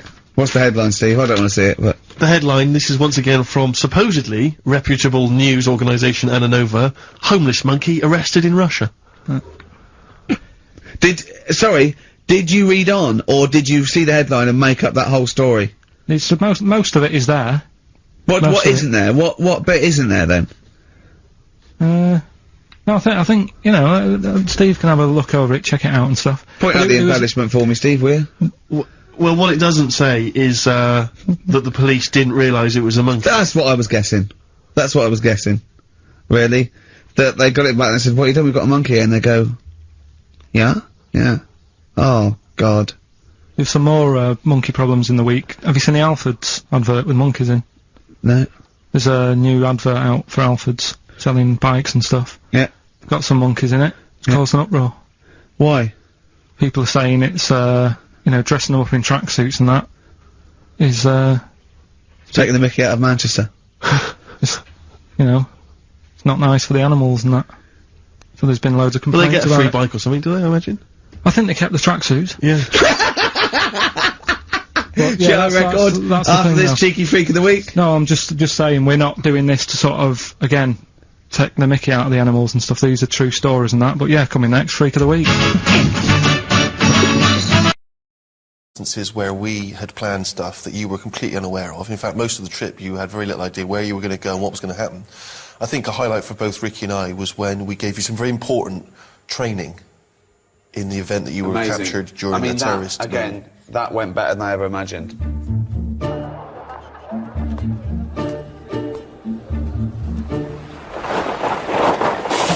Allahu Akbar! Allahu Akbar! Allahu Akbar! Allahu Akbar! Wait, mate, leave me alone, man! Yeah, I think you're out of order. What is going through your head when those guys grabbed you? You did not know they were going to attack you and grab you and drag you in the back of a van. It all went black. I heard a lot of shouting going on. I didn't know what was happening. I thought, is this it? Have I been taken hostage? They put my hands behind my back. They put one of those tie things on. It was cutting into my hand. I'm thinking, is this for the programme or what? Because this is proper hurting. It's not a nice thing. I've never experienced that before. They often say in those moments where you think maybe your life's going to come to an end that your whole life flashes before your eyes. Is that what happened? No, because like I said to you, nothing. I had a bag over my head. I couldn't see a thing. Talk to me! Hang on a minute. Are you English? You English? Yes, talk to me! Who are you? I love it when you go, "Who are you?" When the adrenaline's kicking and you can hardly breathe and you do a posh voice. "Who are you?" Because it's terrifying, that, not knowing what's going on. What is the number of him? It's in my mobile. What mobile? What is the number of him? I don't know. I don't even know my mum and dad's number. Thought maybe this is part of the setup, I don't know. But my body didn't know. Because it was going through the same thing as Terry Waite would have gone through, or whoever else had been tied to a radiator.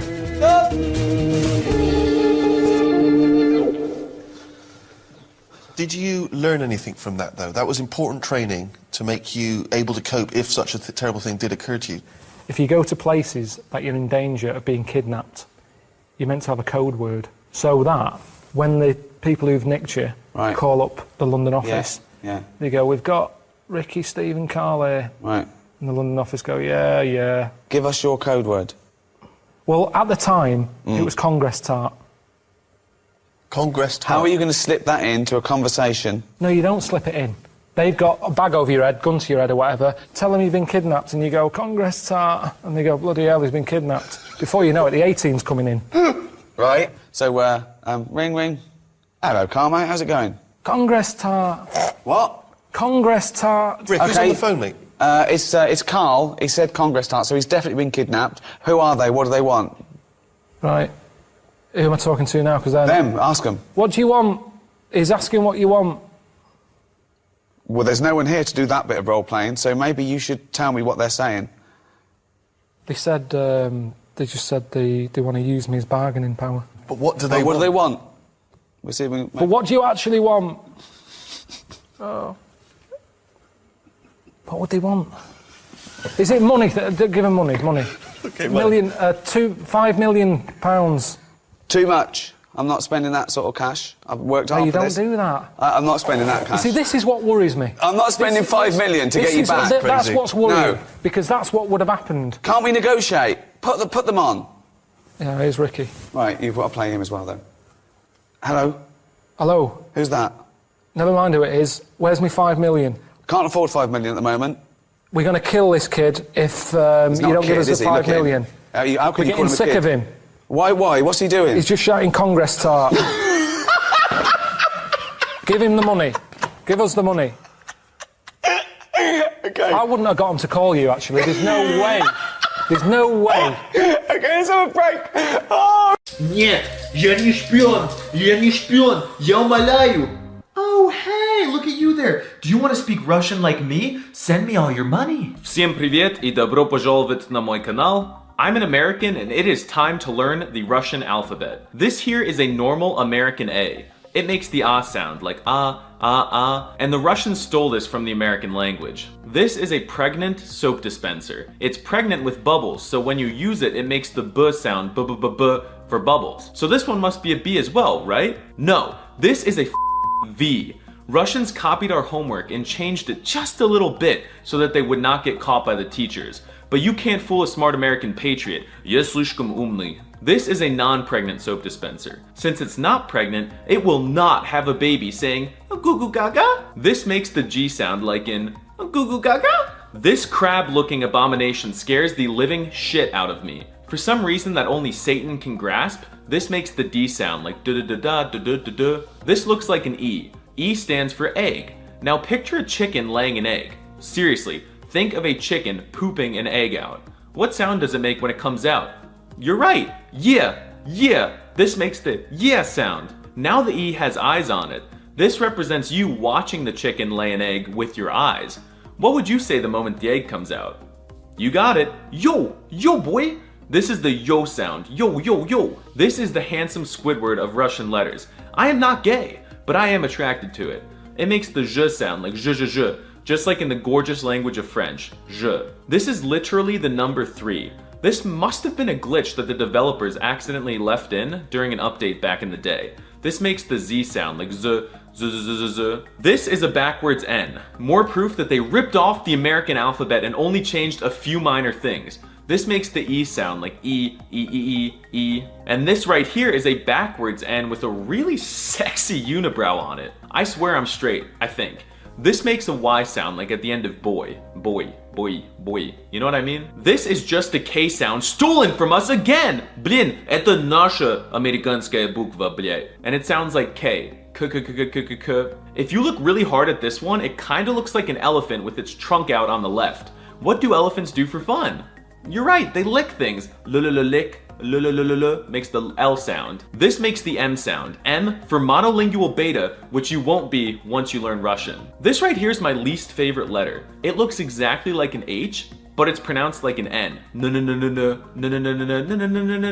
It confuses me, and now I sometimes pronounce H's as N's in American. I get really weird looks at Pizza Hut. This letter is why I have trust issues. Yes, it is technically an O sound, but sometimes it's an A sound for no reason. You just have to accept that you're absolutely with this one. This looks like a porta potty, porta potty. You know one of those bathrooms you find at a concert or something? It makes the P sound, This is an R sound, r.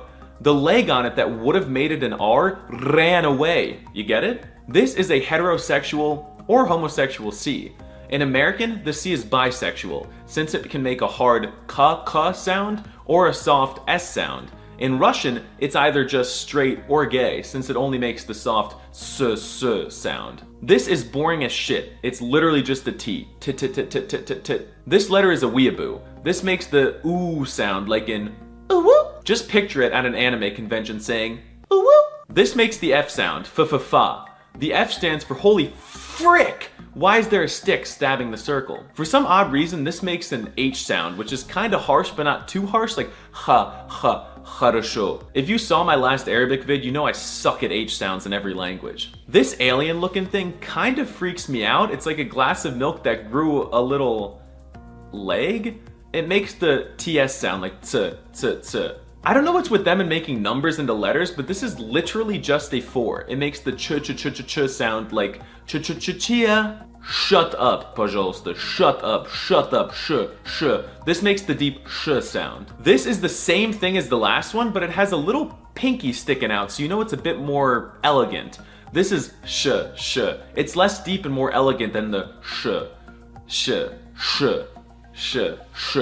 I think. I kinda suck. This is literally 2 letters. I don't know how they got away with this, but this is the ooy sound. Just kidding, it's the E sound, but I like to exaggerate. This is a bootleg Euro symbol, and it makes the E sound kind of like in the word etta. This looks like a fish, and you know what else looks like a fish? You look like a fish. It makes the U sound. This blatant disrespect for the American R is actually the ya sound. Ya. Ya is actually how you say the word I in Russian, so if you didn't know any words, now you do. Now let's see how good you are at reading Russian. Read this word. What? No, that's not how you say it. It's здравствуйте. Did you not learn anything from this video? Maybe you'd be better off learning Mexican or sticking with American, you monolingual beta? The last time I came here, when I saw the Great Wall, didn't really enjoy it, did I? And I got back and I sort of said to a mate where I'd been, and he told me about this place. And I was gutted. I never came here. All this way. I never saw it. So it's weird in a way that I've had a second chance. It was like it was meant to be. I think it's in keeping with what we've been doing. Travel programme, showing you the world, how others live, little communities and all that. Right. This is it. It's Dwarf Village. It's like this little town that they set up. Dwarves used to get a hard time or something in China, so they set this up, place where they live and work. They've made it for themselves. Everything they want, it's made for being a dwarf. It's ideal. Well, they're all happy. Look at the skill of this. I'm doing a little bit of woodwork. Looks amazing. I mean, that's not crap, is it? He's done it all. It's all sort of miniature, look. It's really cosy. And to him, it's massive, isn't it? You can show me around one of your houses. Okay. I haven't been in one of these. Just slow down a little bit. Just hang on a minute. Just hang on. Oh. Now, you're not meant to laugh. Too small for you. Yeah, I am looking for something a bit bigger. Am I the biggest man who's ever been in it? It's good, isn't it? Too small. Do you know any dwarfs? Yeah, I know one. I know a little dwarf. He's a mate of Ricky's. I don't know what he'd think of this. He's always playing roles as, like, elves and Santa's little helper and all that. So at the end of the day, what's the difference? At least here, they work every day. 2 p.m, showing 7 days a week. Dwarfs at home. They're busy at Christmas. What else are they doing for the rest of the year? There he is. Sat on a shelf. Name's Warwick. Any film with a dwarf in it, he's it. Hello? Is that Warwick? Yeah. Hey, it's Karl. Ricky's mate. Oh, yeah, all right. Yeah, what are you up to? I'm just in China. I'm looking at a dwarf village, and I wanted to run the whole sort of concept by you, because I know that people at home get a bit funny about, oh, you shouldn't be, you know, having a little dwarf village and all that. And it's really good. The people in there are dead happy. Nice little show they put on. Just thought, you know, it sort of covers me if I speak to you and say, I'm at a dwarf village, and you go, yeah, I've heard of that. It's nice. Good on you. No, well, I've heard of it, definitely, but I don't think it's nice. Why not? Well, I mean, it's like going back to the days of the freak show again, isn't it, really? I mean, they're all in there together, and you're going in there to gawp at them, basically. Well, yeah, I did. And, you know, there is, like, little blokes in little funny outfits and all that, and you do sort of smile. But they're smiling. I think it's all right, isn't it? I think it's terrible, Carl. I can't believe it. You don't know who's behind the scenes running that. Did you meet them? Yeah, there's a king. And is he little? Of course he is. That might be a show king. There might be a... No, he was the head... No, he was the head man. He was at the top, he had a little cloak on and a crown, shades on. You could tell he was in charge. What's happening out in China, it's segregation, it's exploitation, seriously. It's not. Seriously. You see, you haven't been... This is what annoys me with people who... I'm in the thick of it here. I'm stood by their houses. They're all happy. There's a woman who I met who's a little dwarf. She's only been here 4 months. She's already got her own mushroom to live in. Now, you tell me that's wrong. I'm just a bit disappointed in you, to be honest. Hang on a minute. You're being all on your high horse and that. The picture that I shown of you on the telly so people knew you were sat on a shelf. Yeah, well, it doesn't change my opinion, to be honest. I was doing something that was important, what I was doing there, anyway. So, if all your work dries up, they're not making another Star Wars, you can't dress up as a little monkey, you've got no money coming in, you wouldn't think about coming here then? Definitely not. Next time...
Excuse me.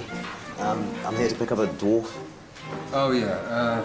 Drunk and disorderly and riding a children's tricycle down a dual carriageway. Right. They can press charges? No, if you're happy to take him into your custody. Yeah, okay. Whatever. No second. That's what I mean. As soon as they even think they're in a film, they're going to get wasted. My name is Maximus Minimus. And I will have my end away with your wife or the next. We had to confiscate his sword. I've got my own sword. My pork sword.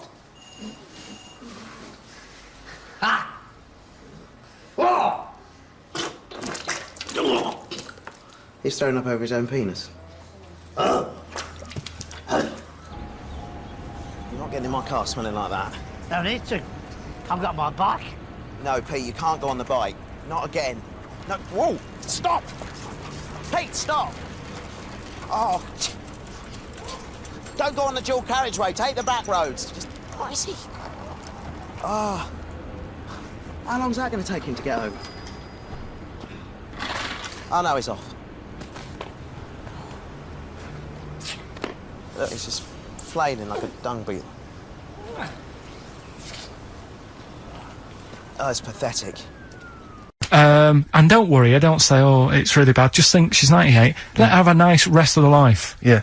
But instead, she was there, and the annoying thing was, and they do this with a lot of people in hospital, they pump you with drugs, try to sort it out. They don't, you know, there's probably a bit of guesswork going on.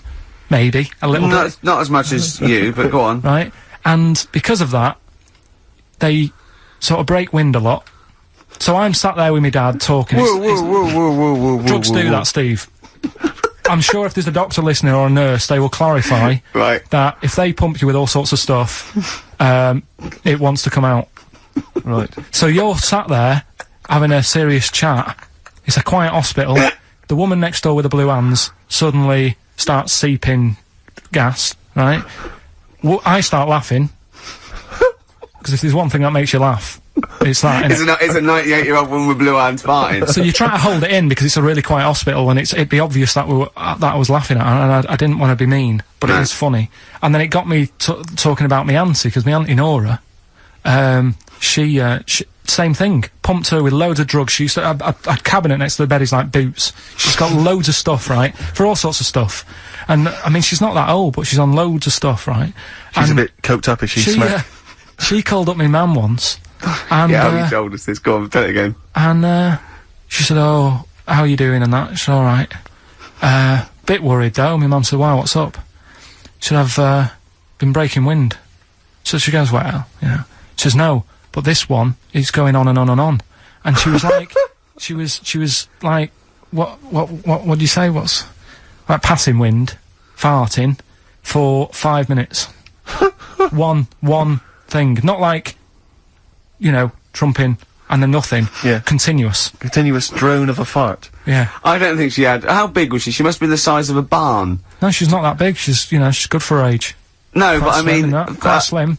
No, It's but just- fighting for 5 minutes. Where's all the gas? Was she circular breathing? Was she sucking it in with her mouth? It was just, I don't know that much about it. But she called up my mum. About 2.5 minutes in. Could you hear it in the background? 2.5 minutes in! 2.5 minutes in, she called my mum up, and it went on for a further 2.5 minutes. Oh. And she just stayed on the phone, did she? Where On the was- phone, going, well- can you hear that? Well, yeah. Did she hold the phone next to her arse? Listen to that. She was off the I'm ground. trying to work a tune down. she was actually hovering. She was 4 foot off the ground when they found her, the ambulance men. The cat's dead. Don't light a match! Don't light that cigarette! Yeah, it's like that advert. The kids come home from school, switch on the light. Yeah. There they see Granny hovering, turn the light on. Be careful if you have an elderly woman at home. Yeah. Drugs make you fart. So it was last week when there was a little bit of confusion over the one for Holly Valance. Of right? course. I don't think it was confusion. I think it was your error. No, it wasn't. And it was holy valance, and you meant pelmet. Then Becky, who called up that time and said, "Oh, if you're getting mistaken with pelmet, right?" She sent me an email in a week saying, "I've done a bit of research. It was my fault. I've made an error. It is a valance." Okay. And I know about valances, as I told you last week. At the very end, my auntie loves them. Yeah. Right. She makes them. She started off just like putting them on top of the sort of window around the curtain. And then she thought, oh, I can do more with this. And she had a little coffee table that had magazines underneath, and she said, I'm sick of seeing them magazines when I'm sat down. She sounds like a Pilkington. So I'm sick of seeing them magazines when I sit down. So she put a valance around the table. She just got valances around everything now. Right? Then, next step, she tapes everything. She never actually watches telly. She tapes it all because she gets sick of listening to the adverts and that. So she tapes everything. So she's got loads of videotapes and that. And the video used to get on her nerves. When she was watching a film, she'd see the clock changing. And it distracted her from the film. So she put a valance around that. That's genius. So, that is or is it mental? Only Mrs. Einstein can tell us. I don't know. She's even made a little Jack Russell look like a hovercraft. It's great. So everything's got a valance. If you go round and you stand still for too long, the chances are she'll put a valance around your head. This is this is Auntie who? Auntie Nora. And this is the one that farted for 5 minutes. Lest our listeners forget. Farted for 5 minutes. Called his mum, saying I'm farting. 2 minutes into the fart. She said about 2.5 minutes in. She said I'm about 2.5 minutes into the fart. My mum said, how long's it been going on for? She said, well, it was about 2.5 minutes before I called you. And then it went on for a further 2.5 minutes or something. And then it stopped. And, she couldn't time it because there was a valance over the clock. Because it used to annoy her when she was on the phone and you put her off seeing the time. She was guessing it was 5 minutes. This was one consistent fart. Yeah, I mean, it wasn't making a noise, it was just... Oh, it wasn't making a noise? Just gas. Right, endless gas. So, there you go. That's fantastic. I'm so sorry. It's like, right, listen, when I was a kid, right, and it's alright for you to go into women's toilets when you're a kid, it's like, oh, it's a bit cute, right, as long as you're not, like, over 15 or something, right? Right. But when I was a kid, I went into a toilet, and women, when they use their little cubicles, they don't shut the door. Some of them just sit down on the toilet, right? And you see everything. And, no, seriously, that's probably one of the first times I saw, like, a woman. That, right, and my Auntie Nora when she was staying over. What happened with your Auntie Nora? She was, she's into wearing caftans. Into wearing what? You know, caftans. Oh, yeah. What caftans? Big, bellowy sort of dresses. Right. And, yeah, I used to sit on the floor at home, in front of the telly. Sure. She was on the chair behind. Yeah. She did a bit of a, sort of a Sharon Stone scene. Oh, God. Yeah. Did you see it? There was no underwear? No. What age were you? What was it like? What age were you? It was like a ripped tennis ball. What? Right, we're off air. We're off air. Either that or put us in for the Sonys. Yeah, no, because I read it and kind of started having sort of memories of Auntie Nora again. Yeah. Because she used to always, like, now, Auntie Nora is the woman who farted for 5 minutes. She had wind for 5 minutes. Sure. Yeah. But she also, she used to say, oh, Karl, rub me back. Right. And, with her being quite old, it was all sort of mouldy and warty. It was mouldy? No, mouldy. Sort of mouldy, right. And what did you do? I didn't like it. I hated it, in fact. It was like reading a Braille book. Yeah. It was like putting your hand in a load of Cocoa Pops. Oh, dear. All really big brown things. And I just thought framing hers would be sort of 3D-ish. Oh, right, yeah. What's that, a chunk of the moon? No. Yeah.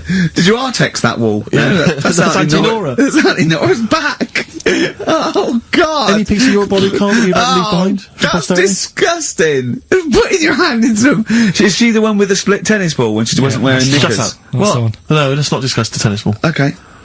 So So she used to get you to sort of knead her dough on her back. God, this is really bad. But like, what, she with her dress or whatever, or she wore those sort of squid-looking things. Like, sorry, what? What? Those squid-looking things? Auntie Nora coupling octopuses. What are you talking about? What do you mean? It's like a nightgown type thing. But what's squid got to do with it? Because they sort of look like a squid around the edge. Oh, I know, frilly things. Yeah. And she just said, I'm aching there. Oh. She was never well. She was never. Do you know what I mean? She's always had something wrong with her. I don't ask her how she is. It's just like she's not going to be all right. Did she have wind when you were sort of neat? It must have been like playing an accordion. Yeah, get a little tune going. Wow. Oh, who's your auntie with the tattoos? That's Hazel. Oh right, yeah. Let's leave that. Why? Oh, let's why? not talk about We'll leave it. What have I come across there? What's up with Auntie Hazel? What's up with Auntie Hazel? There's nothing wrong with her. It's just a lesbian, which is nothing wrong with that. Well, no, but you've made it sound like there is now by not wanting to say it. My auntie's a lesbian. I know what you're saying, though. I know what you're getting at. Just because I call her Uncle Hazel. Play a record. He's from Manchester. Please forgive him. Carl's back. He's cheering up a little bit because I think he's vented his spleen a little bit on cities around the world that aren't as good as Manchester. So, is any of your family left in Manchester? Because they all moved away, didn't they? You came here. Your dad's moved to Wales, for Christ's sake. Well, your family are all around brother joined the army to get anywhere. Just take me anywhere. We don't know where he is. His sister's moved away, so no Ireland, one... Yeah, there you go, you see? So, that's just one family. That's one family who love Manchester. Exactly. Alright? Tell you what, Steve. Go on. I did find out in the week. Yeah. World record, right? Person with the longest trump. With the longest what? Wind. Fart. Right. Right? 2 minutes 42 is the world record. Okay. Right? Well, I'm immediately thinking about a relative of yours who I'm sure did longer than that. Who still lives in Manchester. Auntie Nora. Now, Auntie Nora did it for 5 minutes, wasn't it? Starfighter for 5 minutes. But, unfortunately, she was the only person in the room. Whereas I think, which one's alive, Ross or Norris McWhirter? I don't know, actually. He has to be there. Yeah, I think he actually has to He'd have to be there. Would he want to be there? Well, he'd have sort of equipment, and looking at his watch, going, finish, you go, yeah, he goes, well, that was 4 minutes, Did she go from like a size 10 to a size 6? Did she show some old dresses? Like a hovercraft. Exactly. In a big dress. Yeah. Just slightly off. Yeah. So, it has to be invigilated. But again, how was the Guinness Book of World Records one invigilated? I mean, who was supervising that? Who was He said, I can fart for 2 minutes. They went, well, we've got to see this. Went round. And, he just probably let it rip. It's probably circular breathing. He's probably sort of sucking in air and swallowing it as he's going. And it's a continuous one, isn't it? It's not like... Yeah. I mean, that's how Nora's happened. Me Auntie Nora. She had a little bit of wind. It went on for like 2.5 minutes. Sure. That's when she called me Mum. As it was still going on. And said, there's something not right here. I'm leaking. She said, oh, can you send your dad round? My dad. Yeah. Sent to me mum. With a cork. And, with a lighter. I think this would be the best one I ever. want to show the kids something. He said, I'll be there in a bit, get the windows open. But what it was down to, because I was talking to my mum and dad about it. Is she the one with the split tennis ball? Yeah. Can we not talk about that again? I was talking to my mum and dad about it, saying, why do you think it happened and that? And it's because she never chucks food away, right? And she'll sort of mash it all up. And she's got all these ice cream tubs in the fridge that are just full cabbage of, water, old mashed up food. Really? And she prepares everything. Right, she doesn't work, she's retired now, she's got nothing to do all day, but everything's got to be ready Still for calls her. in sick. Do you know what I mean? Everything's got to be done. Even though, if you're going round to her house, and you're going there for tea, it's like, what time are you coming? And it's like, well, I don't know, maybe 5, maybe 6. Yeah, you're late, because you're late when you have to meet us at 5 or 6. Do you know what I mean? That's what... So, when you say she mashes up food, she literally takes the remnants of a dinner, could be sort of some... Anything. And just smashes it all up into a... Yeah. And then what does she do with it? Put it in the fridge, and she's got it in the fridge, it's like January, February, March, she's got all these ice cream boxes that are just full of... But she doesn't... She reheats it and eats it. Oh, then she, puts it in a pan. I thought she was just keeping it as a souvenir of each meal she'd have. No, put it in a pan, warm it up. Oh, that's what it is, it's just... A lot of vegetation, is it? Yeah. Why has it only happened once, or does she save it up once a year, just let it go? I don't know. But she is mad. Yeah, she sounds potty. She doesn't answer the phone anymore in case there's a burglar. Checking if she's in. It's like, well, answer it and then they'll know you are in and they won't come round. Yeah. Mental. Well, Mental. they can't be sure then, can they? What do you mean? Well, if there's no, okay, well, maybe it's someone just... They are in, but they're hiding. Whereas if Auntie Nora goes, it's Auntie Nora. We can nick... She'll be farting. We can sneak in when she does a loud one. Because we'll be aware to tell you, what's stopping it? It's got a valance round it. It's got caught on the cat. Alright? Carl's had a bad week. I'm gonna say it straight away. He tries to rule out stress in his life. Yeah. But he's had a bit too much stress this week, haven't you? One, a phone call from his mum, stressed him a little bit. Right. Something he said in a magazine about his auntie. Okay. Came back to haunt him. Auntie Nora? Auntie Nora, yeah. Don't name her. Oh, she knows who she is. No. Okay, we won't name her, right? We'll just say it's the one who farted for 5 minutes and as he saw a skirt when he was young and found it like a split tennis ball. So it could be any of me aunties. So other stressful things. So anyway, what's the Auntie Nora thing? Sorry, Auntie X. Auntie X. What did she? Yeah. Why is she upset? Well, he mentioned her in Zoo. He did this thing for Zoo magazine, and he mentioned about when he looked up her dress. She had a by accident. Remember? I'm not suggesting you were going around looking up your elderly relatives' dresses in case they weren't wearing. For people who've not heard Karl talk about this in the past, just explain quickly again what we're talking about. Right. He didn't want to talk about it at all. When I was a kid, right, Auntie Nora used to come round. My auntie used to come round. As if there's any ambiguity now. Yeah. My auntie used to come round and stay, right? And I'm sat on the floor watching the telly, right? She's sat on the sofa with a caftan on. I turn round, right, and it was there. It was looking back at me, right? And we've mentioned this, and Ricky sort of said, what did it look like? And, you know, a split tennis ball came to mind. That's what we talked about, right? So anyway, Zoo magazine, when they did the interview... And she's the one that used to put a valance on everything, isn't it? Well, not everything, obviously. So anyway, so I've done this... So you did an interview in Zoo? Yeah, and like they said, you know, again, it was like, you know, do you plan stuff and do you worry about stuff when, after you've done the show, you're worried you've upset anyone? And, you know, I was saying, really, I forget people are listening. And, you know, we're just having a chat with mates and that. I said, but now and again, I do worry, when I'm on my way home from the show and that, and I'm thinking about what we've talked about. And I was saying, you know, the Auntie Nora incident. Yeah. Incident! Like Watergate! Yeah. And, anyway, so this was in there, right? And I was saying in the magazine, you know, but I think I got away with it. She doesn't listen to the show, but, you know, and I don't think she reads Zoo magazine, so... She's more of a nuts woman.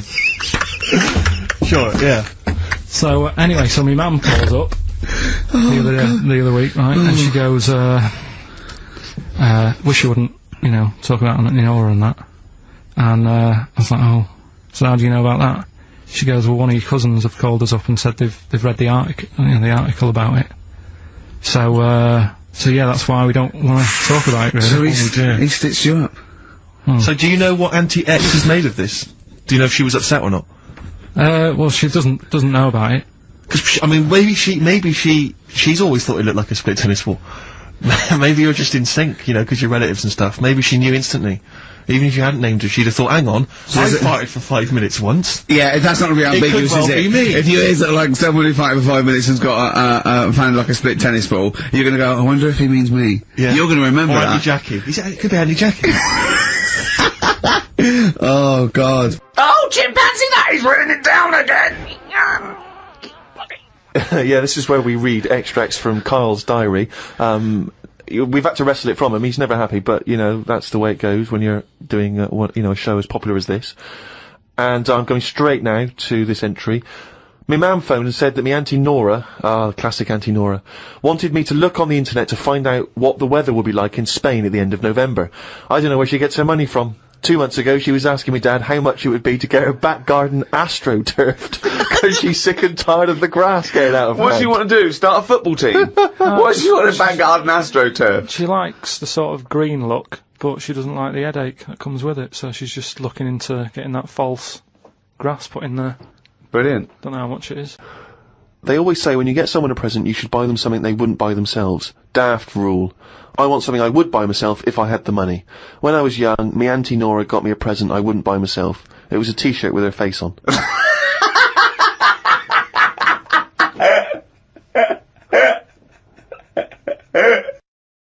Take it in your hand and grip it lightly. Like that. Oh, that's good. Now, first, take a deep breath and blow. Don't suck. And then put your finger...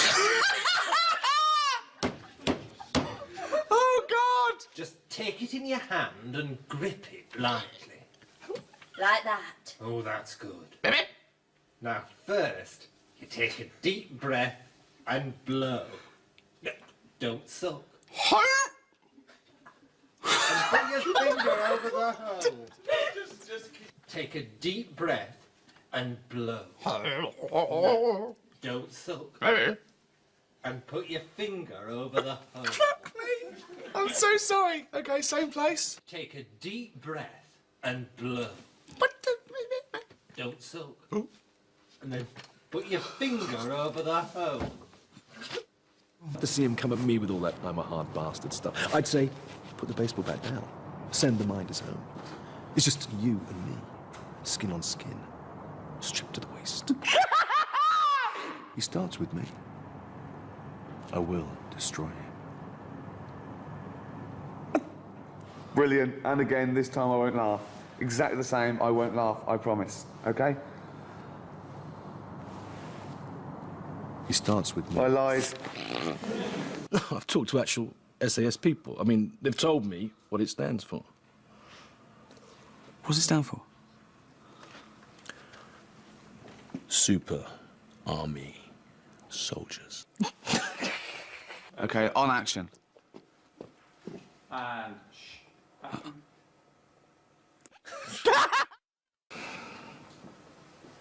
Okay. Not okay. Super.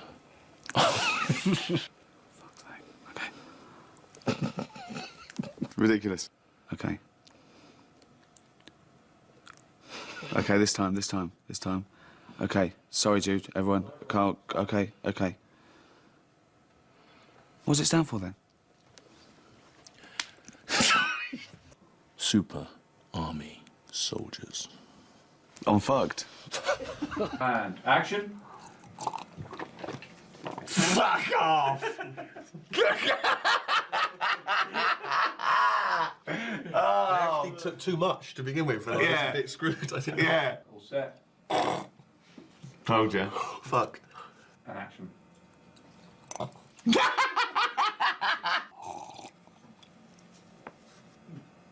Do you know what I laughed at? Oh, get him another cup. Well, it's because I don't want to have to keep drinking it. No, get him another cup. I can't do that. What are you talking about? I can't. Get another cup. I'm not having that. Fucking disgusting. But otherwise I've got to keep Recycled drinking the fucking tea. and gone. But I've got to keep drinking the tea, haven't I, otherwise? Have a little sip of tea and drink it. But I've been had about 3 cups now. I was dressed up as a fucking genie for a day. You'd be ever like a rat over a drain pipe. So, that's all.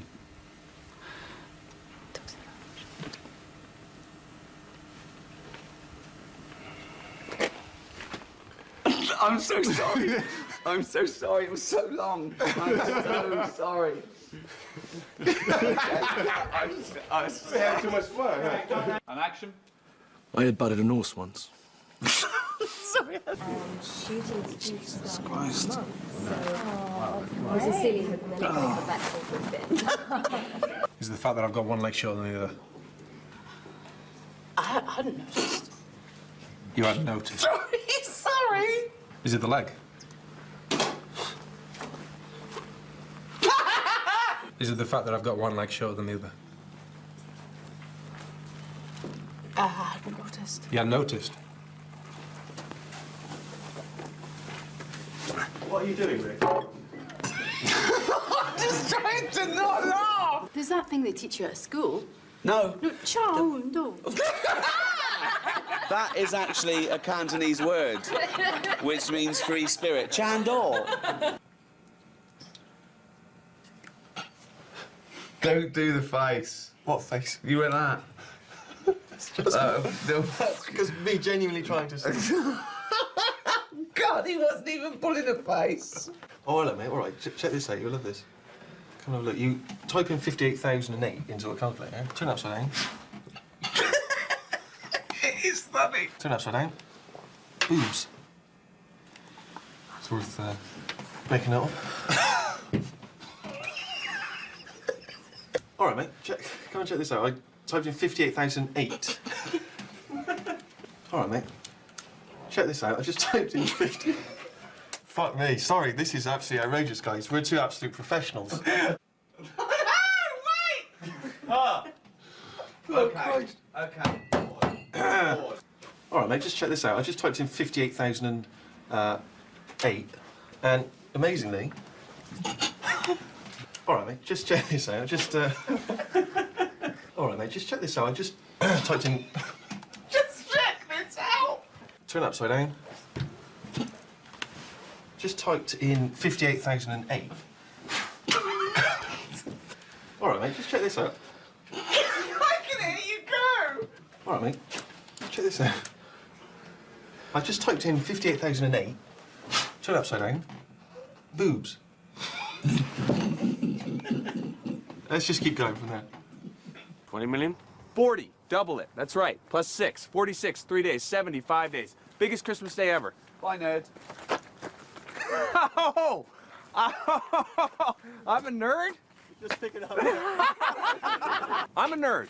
I've kissed Cameron Diaz, Drew Barrymore. I'm a nerd. I've slapped Jennifer Aniston on the I went anyway. Who are you? Nobody, but Who? Nobody. Nobody. Nobody. Nobody. Nobody, but... Who are you? Okay. Who are you? Okay. Who are you? You're aware that I'm gay? Not that... We don't make a song and dance about it. You know... I don't... No, I didn't. It doesn't matter. Didn't. Well, no, you didn't. And you don't make a song and dance, but you don't go, ooh, hello, I didn't... No. Not relevant. You're aware that I'm gay? No. Because you don't make a song and dance about it. You're not all like...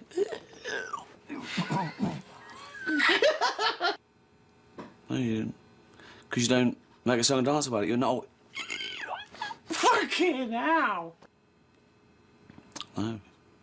Because you don't make a song and dance about it. You're not all... Ooh, hello, I'm homosexual. No, because we don't make a song and dance about it. You're not all... Come on! Okay. Okay, no, okay. Okay, wait a minute. Okay. Oh. You're aware that I'm gay? You're aware that I'm gay? Because you don't make a song and dance about it. You're not all... Hello, everyone. Wow, look at me. What I'm doing. This time. Okay. Come on. You're aware that I'm gay? Not a problem. You're aware that I'm gay? You're aware that I'm gay? No, because you don't wear it on your... It's not like you're going around, oh, everyone, oh, look, can you guess? No, I don't. I can't marry her. Why? What do you know? Nothing, what do you mean? No, what did you... No, I've just been doing a lot of thinking, Oh. and I just don't think...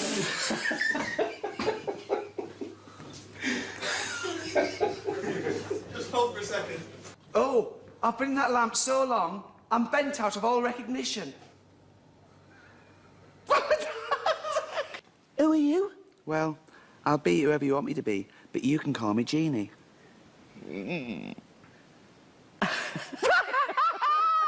How does somebody as big as you fit into this tiny lamp? Don't worry, I'm used to squeezing myself into tight holes. Can you help us?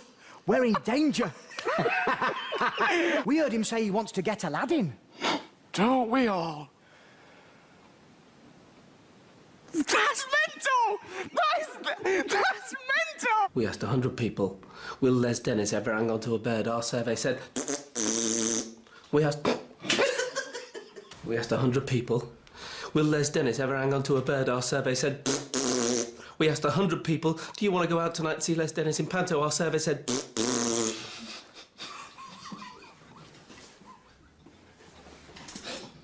How mad is that? Oh, look at this website about...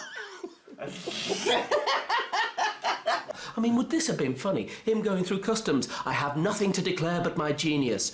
Oh, and this vibrating tongue for pleasuring.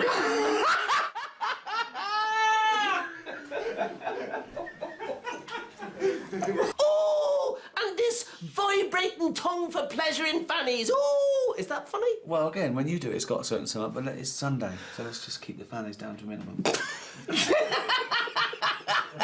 All her clothes fall off? Yeah, they fall off onto the ground, and she's scrabbling to get them back on again. But before she can get her knickers on, they fall off completely. She's scrabbling around to get them back on, but before she can get her knickers on. What's yours about? Do you mind me asking? Well, it's how best to explain it. You've seen me in X-Men. I'm so sorry, Patrick. I can just think of it coming. I'm so sorry. She's scrabbling around to get them back on, but before she can get her knickers on, I'm walking along the street and I see this beautiful girl, and I think I'd like to see her naked. And I'm so sorry, Patrick. I don't know what I'm going to do. I don't know what to do, other than leave the scene and let you talk to a teddy bear. No, you see, I can do other stuff as well. For instance, I'm riding my bike in the park, and this policewoman says... Okay.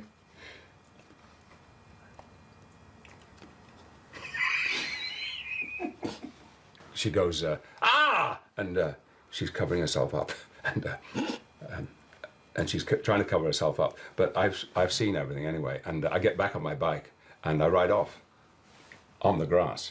Okay, so it's you going around sort of seeing tits and stuff.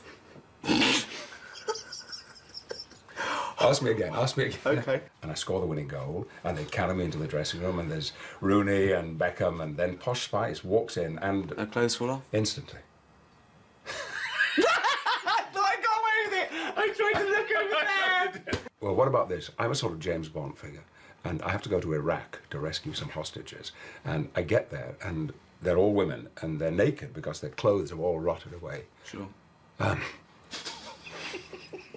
Well, what about this? I'm a sort of James Bond figure, and I have to go to Iraq to rescue these hostages. And I get there, and they're all women, and they're naked because their clothes have rotted off. And I rescue them anyway, and I get them into the helicopter. I rescue them anyway. I get them into the helicopter, and even though I'm flying the helicopter, I can sneak a look in the mirror, and I can see them, you see. And one of them is bending over. You see, Ridiculous. Morning, campers.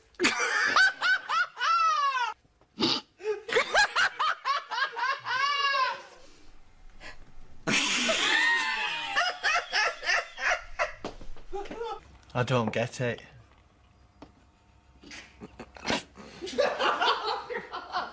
I'm not even watching. I don't get it. No. I don't get it. You don't get it. I've been without a man so long. I don't get it. You don't.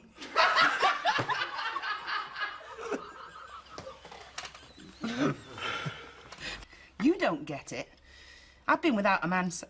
long, I think I'd say yes if Ray asked. I'm not coming into that.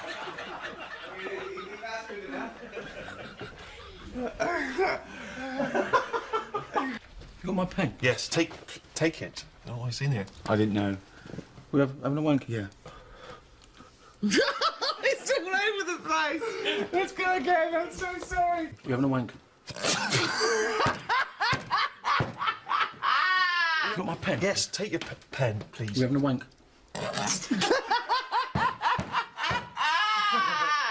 You got my pen? Yes, take it. All right. We're having a wank? Right. Hello. Were you masturbating? Ask me again.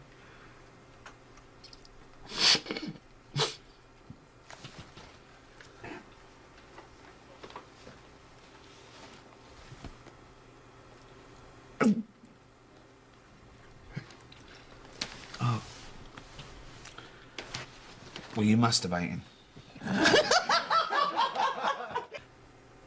Were you masturbating before I came in then? Were you masturbating? God almighty.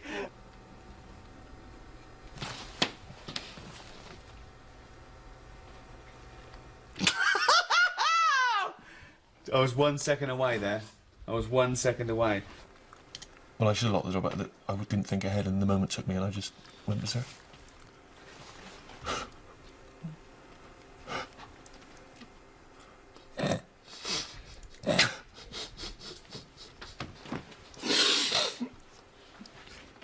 This is what I'm talking about. We haven't talked about this. No, I didn't think I had to. No.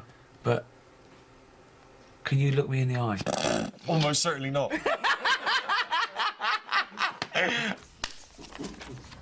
Never. Until today. Wizard. Wizard.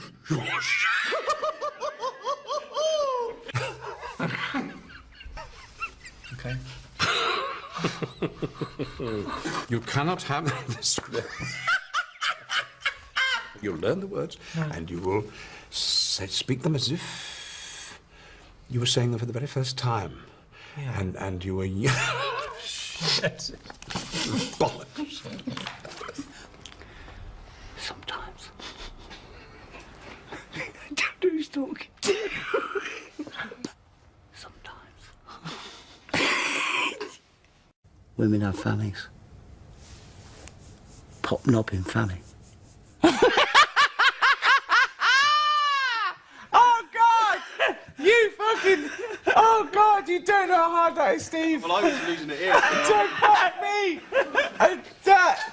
I defy anyone. Just sit there. Pop knob. In fanny. Pop. Men have knobs. Women have fannies. A man has a knob. Pop knob in fanny. Bastard! Okay. Pop knob in fanny. Not up your arse. Straight at the camera. What could be more normal than shoving your cock up a man's arse? Okay. Okay.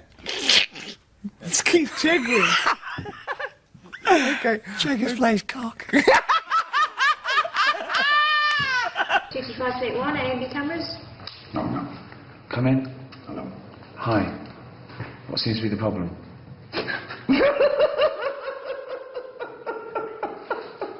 Oh, I did so well. Mum. Close his eyes like it's the most important piece of evidence acted. Oh, okay.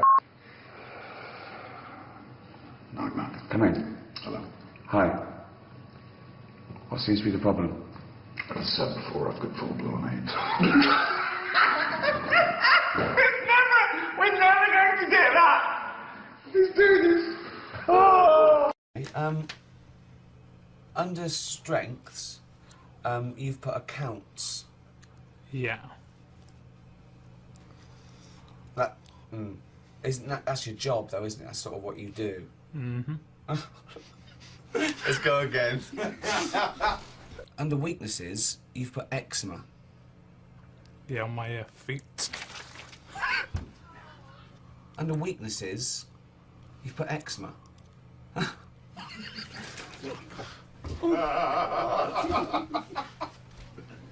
on the edge all the time.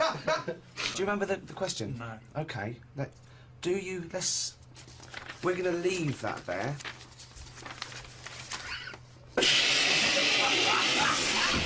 I'm welcome. I'll go and swap that one. Oh, is there? Yeah.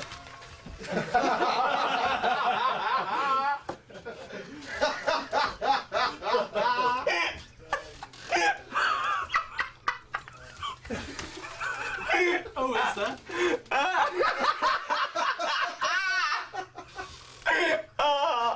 Who says famine? That's to be depressing. That's not.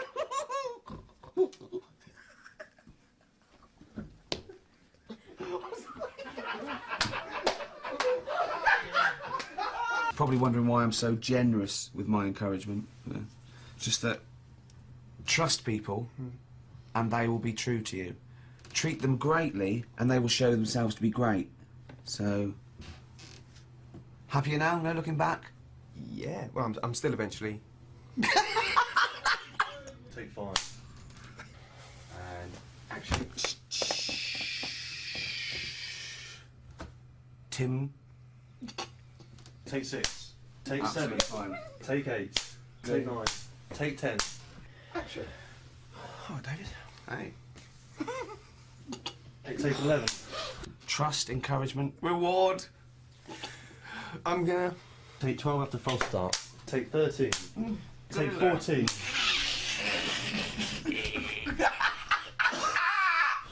Okay, let's do this. Take 15. Take 16. There's no way that can't be funny to me though. The Canterbury Tales of Chaucer and it can't not be funny. It's oh God! Probably wondering why I am so. Oh, I was closer. 48, take I 17. literally don't know what to do. You're probably wondering why I am so encouraging. We're getting there. We're getting there. Take 18. Trust people, and they will be true to you. Treat them much further. Getting a little bit further every time. Take 148, take 19, take 20, Okay. take 21, take 22, No, 23, yeah. 24, 25. Take 25. Oh, fucking hell. Come on, Martin. Here we go. Fucking take 25. Oh, embarrassing. Right, here we go. Cut. Jennifer not with you? No, she's on her way. Monkey!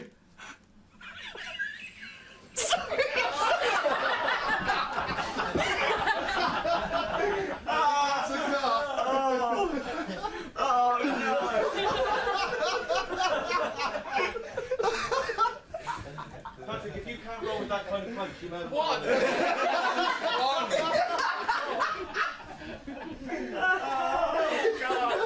He looked at it so intently for a few seconds. He really had a go. Okay. Did have a go. So, now he knows what's going to happen. Should we get him into a better position though, so we can see his face as well, Steve? But you know, we're in our 30s. I'm only just 30. What are you? 39? Both in our 30s, yeah. Both in our 30s. Yeah. As I said, you know, and I'm saying that, you know, keep your head down, and who knows, in a few years' time. That is ridiculous. And who's to say that you keep your head down, in a few years' time, you won't be. God! You must know what you're doing. Yeah. You must know. Yeah. But that's That's never happened before. Just once. Okay, just once. That's enough. Okay. Okay. Can I ask? Right. And I never will ask you this again. Right. What are you going to do this time? Okay. That. Just that. That. Yeah. I used to say, in a few years' time, if you keep your head down, you won't be in the hot... Keep your head down, yeah. In a few years, you could be in the hot seat. Keep your head down, and in a few years' time, you're in the hot seat, like me. And who knows? Keep your head down, you could be in the hot seat like me.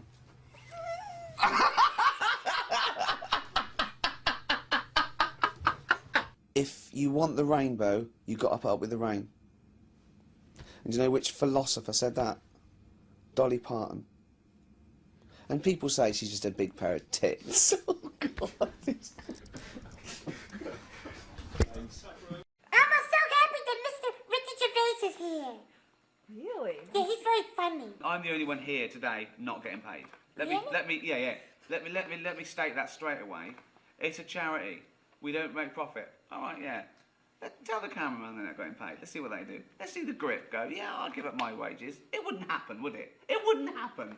I'm the only one not getting paid. Well, come on now, you're having fun. I am having fun. It's been Yes. fantastic. I love Elmo. So I think that's he's that's great. your payment. Exactly. That's why I do charity as well, because the actual work is the reward itself. Why do you wear pyjamas when you go to bed, but you're naked the rest of the time? It doesn't make any sense. It's crazy. It's mad. No, but this acting. It's called acting, Mr. Gervais. Acting. Oh dear. No, we were doing... Question. She's in charge. This is Okay, her go show. ahead, go ahead. Shoot. I totally lost any control that I ever thought I might Give me have. 4. Give me 4. Give me 4. Yeah. 4. So I understand. Where did you lose this interview? Where? Oh God! Come on, get it back. Yourself professional. Come on, You can't even control Get it back. Get it back. Get it back. a Muppet and a fat guy. Just calm it down. You got me in trouble. It wasn't Elmo's fun. You were doing it. Well, just be nice. Don't talk Elmo about. was trying to sway you back. Okay, No, what?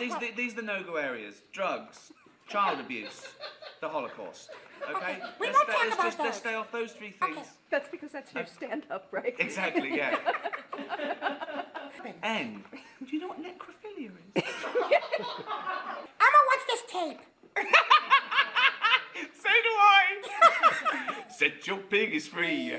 Set your pig is free. Set your pig is free. So, Carl, say hello to all the Facebook and Twitter followers who've just done BBC Breakfast, haven't we? All right? Yeah, it's all right, yeah. What do you think about Facebook and Twitter? Just let people get on with it. It's just not for me. CB was the thing for me. That's when I was younger and you wanted to talk to strangers. It was CB radio. You had a chat. I was called Pilky01. No one really knew it was me. It was a code.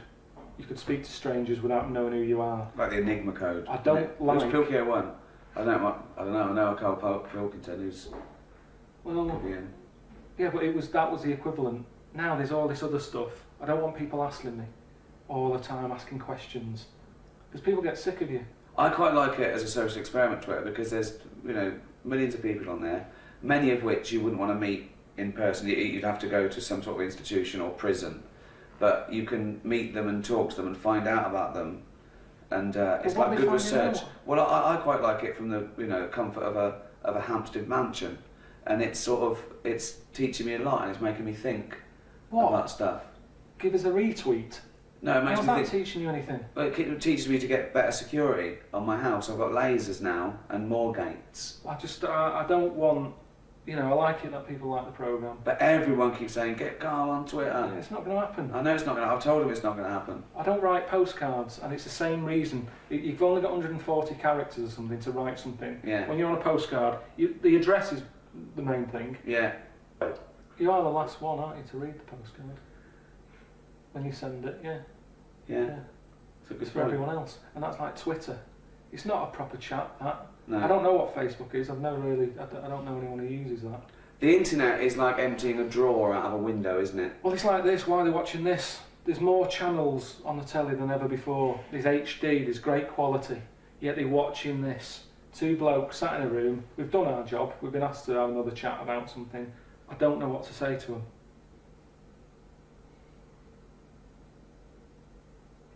Mention the DVD. The DVD's out. Yeah, it's out now, isn't it? But you get that from most places. And you say you really appreciate them. But if they're online, you see, if these people are constantly online, they're going, oh, there's something to download illegally. They won't go out. They don't leave the house, do they? They're constantly sat like that at home, looking at stuff. Go out! Happy Christmas.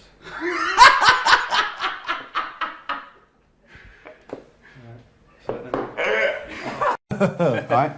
And Steve, who probably wasn't as cool as he is now, you're a bit of a freak. In those days. Yeah. Can you imagine? And it just covered him, and he just went like this. He went, well, now you've got to clear that up.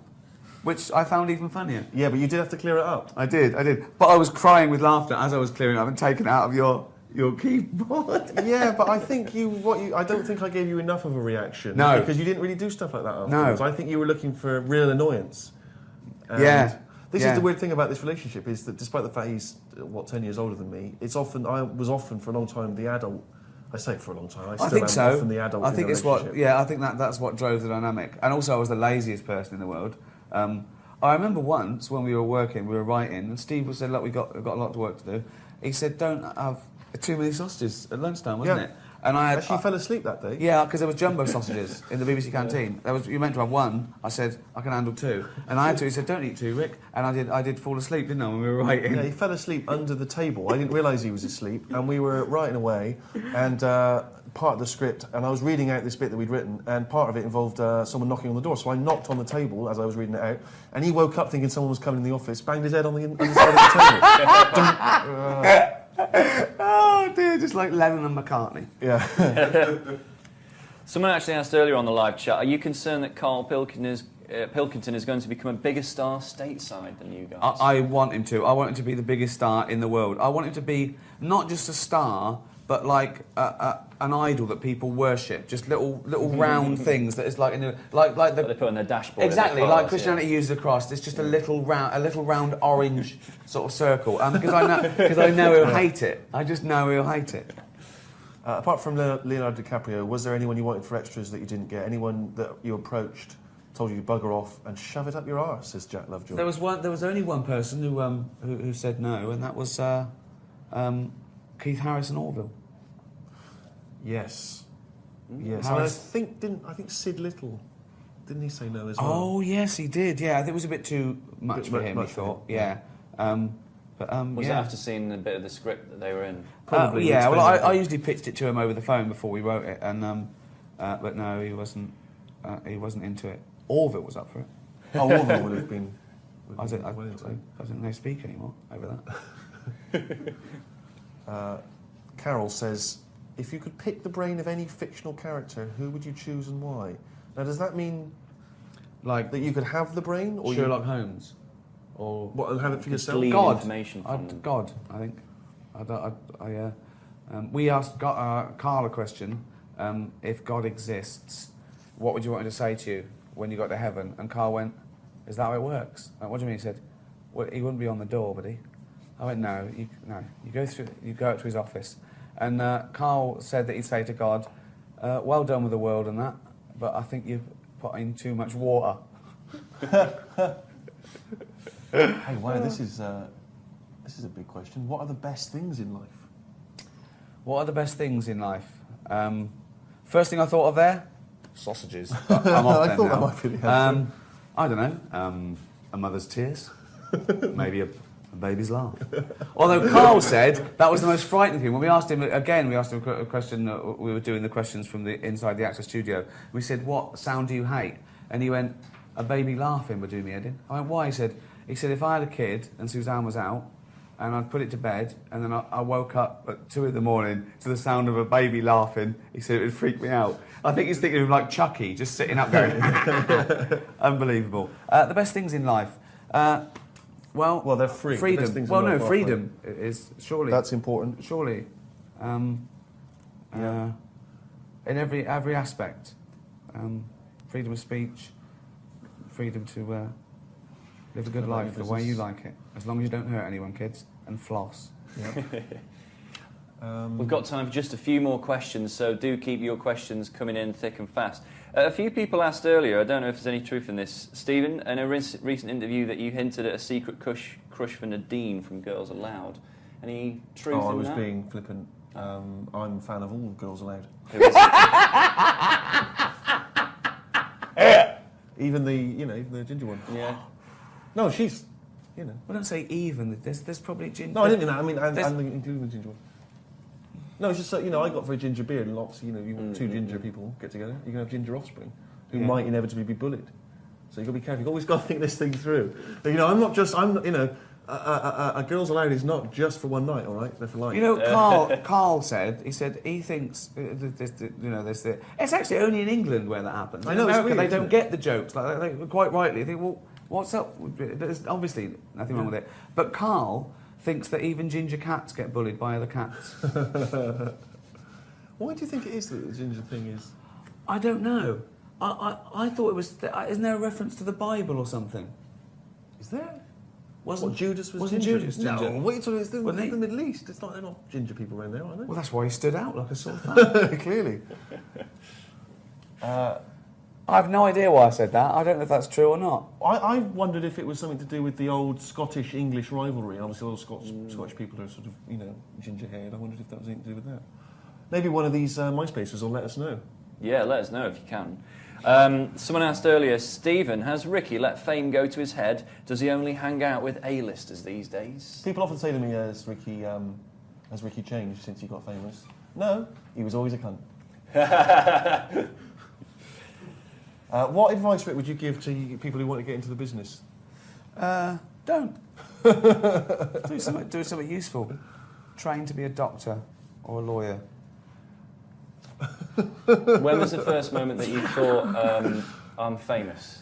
Because you were on the 11 o'clock show. That was the first time I saw you. I was always worried about that. I was always worried about the word, that I didn't want to be lumped in with those people who do anything to be famous, just live their life like an open wound. Fame per se is nothing and largely pointless, and it usually only has detrimental effects, to be honest, But I suppose I knew I was a face. I mean, the first time someone asks you your autograph, you think, oh, but that, I think everyone's famous to that degree these days. I suppose winning the Golden Globes was the freakiest, because that made the real news, not just the entertainment news. It was on front covers of... That was a bit weird. And I was glad I wasn't here when that happened. I was still in America, I was doing some work, but I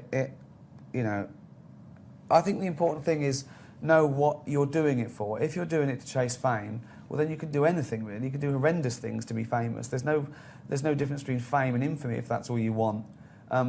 But I think you've got to love what you're doing. You've got to know why you're doing it. And we do it for the work and the creative process. And fame is an upshot of what we do. If you're an actor and you're a successful actor, then you're probably famous. But that shouldn't be the driving force. And I'm probably much prouder of being a writer and a director than I am an actor in many ways.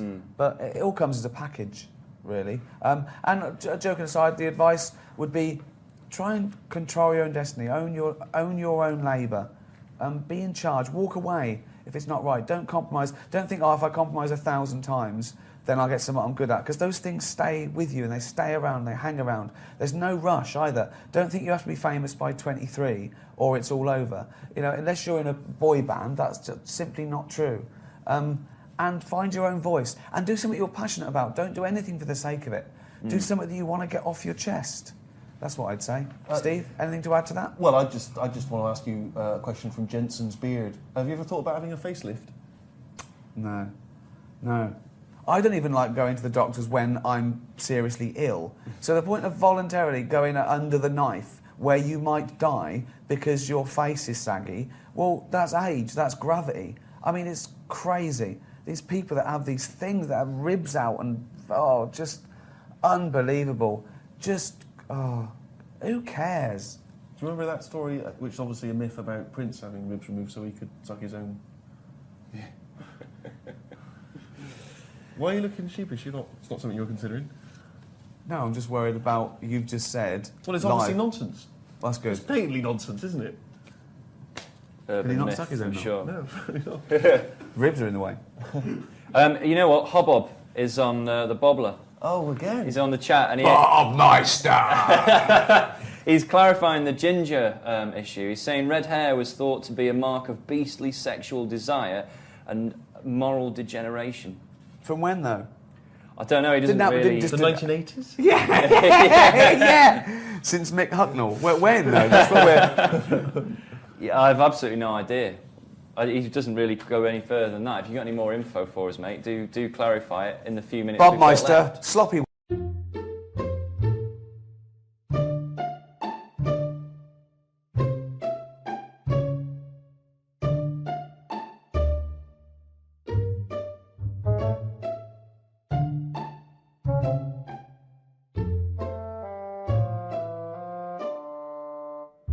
Giant penis heads. This is in Japan, right? This is in Tokyo. Yeah. So it seems quite kind of very carefree to not worry the fact they're carrying these huge phallic things, cocks and balls, basically. Yeah. They don't care about kids looking at this. It's quite kind of, it's very modern and liberal, really, isn't it? In that way. Especially in Japan. Yeah. Where they're quite, you know, they don't show that in your face normally. No, so to speak. Because whilst I was in Japan, I had a sperm test. Have you ever done that? No, thank God. I went into... No, it's all right. I mean, it's quite... Yeah. It's good. And that's an actual place where, you know, for you to release your stuff. Yeah. Where you would expect some fruity images and what have you. Mm. But the DVDs they left, I put them on. And the doctor sort of said, oh, there's some magazines for you and some DVDs. And he said to me, just before he left, he went, I'll apologise, the Japanese. Right? And I was a bit like, so what? You know, I'm only looking at the pictures. I don't have to understand, you know, what's being said or what I'm reading about. But what he meant was, they pixelate the rudeness. Do they? Well, like, so the genitals are pixelated? Yeah, you can't see anything. And it made it harder, that. But I went in this room, and I was under a bit of pressure to, you know, release the goods and everything. Yeah. And I was thinking, have they set up cameras in here? I'm looking around, so that's going on in my mind. I'm putting the DVD on, and it wouldn't work. God. Batteries had run out in the remote.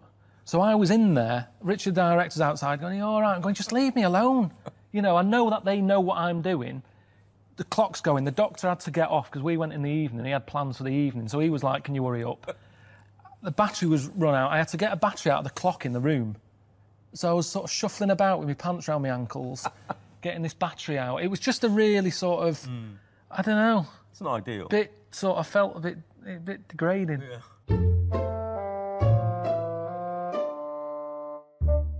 But honestly, the lengths people go to, he was telling me about how people have the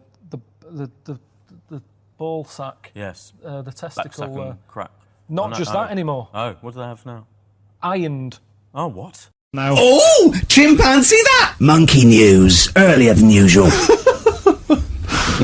I'll have to save this link now. Monkey news. We've done a lot of stuff, right, on monkeys, and most of it has been bollocks. No, has been like happy stories. Oh, it's not. It's just gonna be like our tune, our monkey tune. Simon Bates, and welcome to our monkey tune. No, but do you know what I mean? We've done stuff about a monkey that robbed a bank. Yeah. Why is that happy? He had a great life after that. Right. What, in Marbella? Yeah. Right. We did the one who saved someone's handbag in a railway station. We've had a lovely marriage, couple of marriages, couple of monkey marriages. Yeah, yeah. There was the one who got a job in a railway station. Yeah, the hairdresser. The one who set up a business in Spain. I don't even remember that one. But, I'm willing to believe that happened. Go on then, Carl.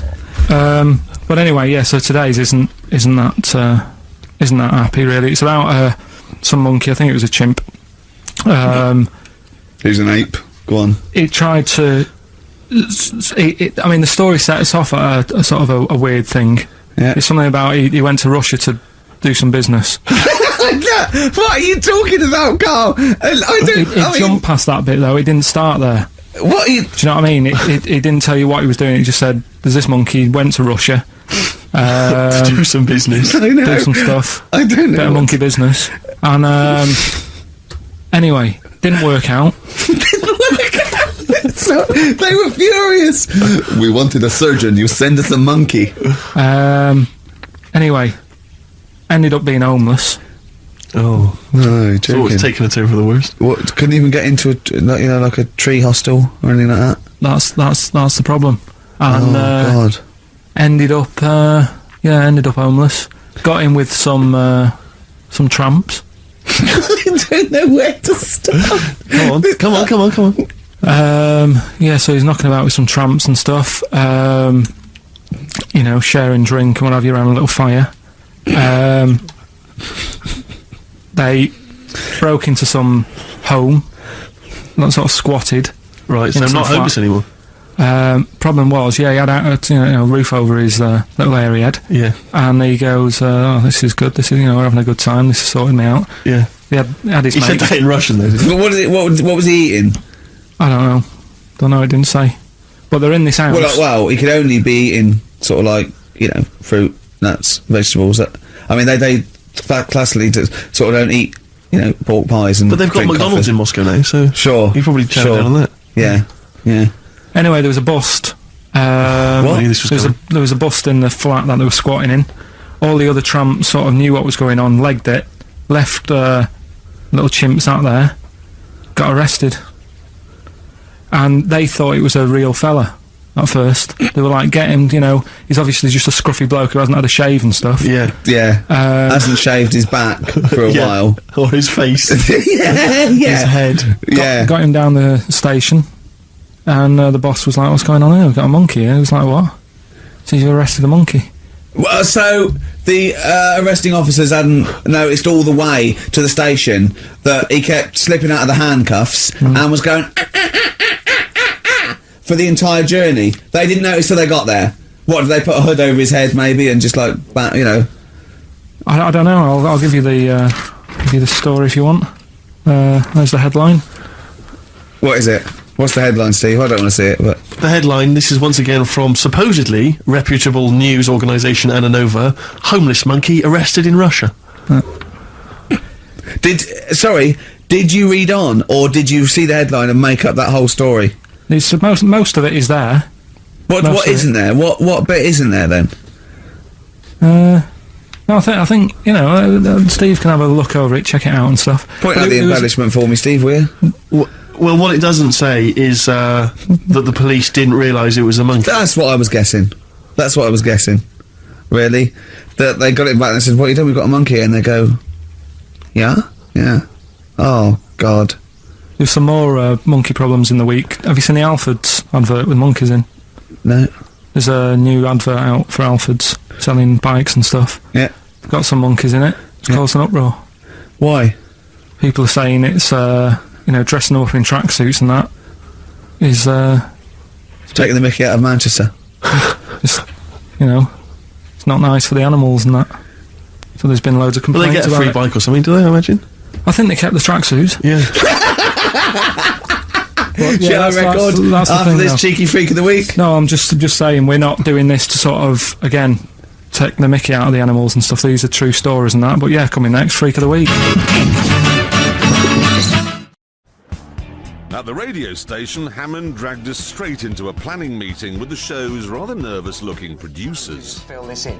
So if we come at the top of the hour here, you've got news, and then you've got sport, and then you've got weather. Hold on a minute, it just says story there. What story? So these are items throughout your programme. Yeah, so we've got to think of things to talk about. On the day we did this show, there was certainly no shortage of material.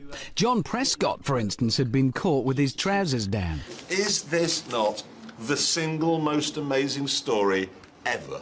And Charles Clarke had lost 1,000 immigrants. So what did James think would most interest the listeners? Because when you're at the jet wash, should the bonger go off halfway through the cycle or at the end?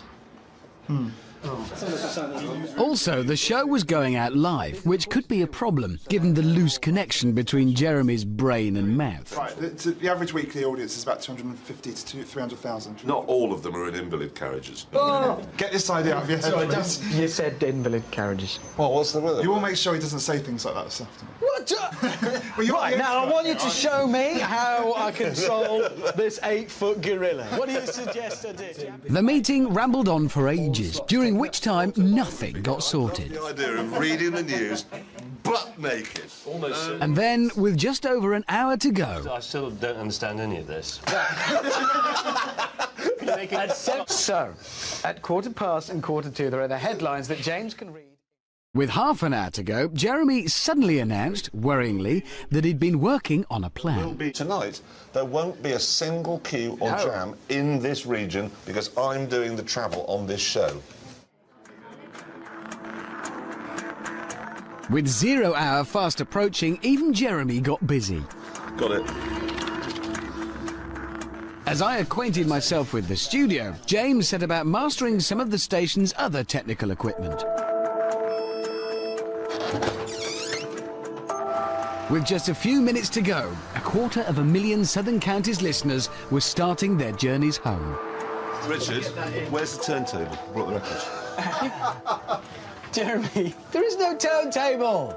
It's 2006. And they were all expecting their usual slick and helpful drive time show. You've got your interview first, haven't you, as well? Who? What? What interview? You've got, oh my God, that's me. I haven't got them. No, James, you can't just nick I've got those. MacArthur. We were primed and ready. BBC Southern Counties Radio. Good luck, everybody. Going to the bank holiday Monday. Here we go. Southern Counties Radio. I'm Alina Jenkins.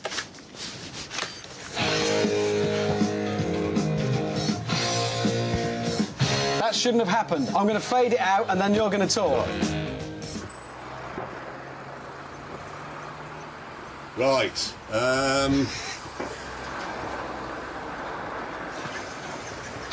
Is that it? Is that your intro? Can I just say good afternoon? This is still BBC Southern Counties Radio, and if We weren't what you'd call slick. Can I do the weather? Yeah. I've lost it. Have you got the headlines? Yeah. I've got them. Yeah. No, you do them. I haven't got any headlines. And the jingles Richard had brought along were dreadful. So we think of this one, lads. It's great. I've been driving in my car, listening to Jeremy Clarkson. How much did you spend making those? £5 a pop. No matter, we would redeem ourselves with my new, brilliant and extremely complicated traffic system. What I've done here is I've fixed up a link between the Highways Agency's headquarters in Godstone in Surrey, so I can see all the traffic cameras from all the motorways in the region. Now what's happening is we've got an outside broadcast truck at Godstone. It's firing its signal up to a satellite 22,000 miles in space, back down to White City in London. They're firing down to a switching station in Tunbridge Wells, and here we are in the studio looking, and if I can swing the camera around now, we can get it off the main pictures. I can even zoom in. With full control of the cameras, Jeremy could reveal his big plan. Instead of telling you where the traffic jams are, I am going to give you the registration number of the car that has caused them. So, he's not just reporting on the traffic, he's bossing it about. Brave. Now, who's this for coming down in the Volkswagen van? You're leaving a 200-yard gap there. Now, close up. While Jeremy was shouting at the traffic, James and I were getting to grips with the music. No, don't tell me. As promised earlier, it is Wang Chung and Dance Hall Days. Oh, you sprung that on me, rather. Do you want to do that again, James? As promised earlier, it's Wang Chung and Dance Hall Days. Maybe just once more for me, mate. Just play something else. Oh, all right. Oh, it's right. Yeah. He's no idea. Yeah, you see. I'd just like to apologise. BBC Southern Counties Radio Travel. Hello, is that me? That was slick.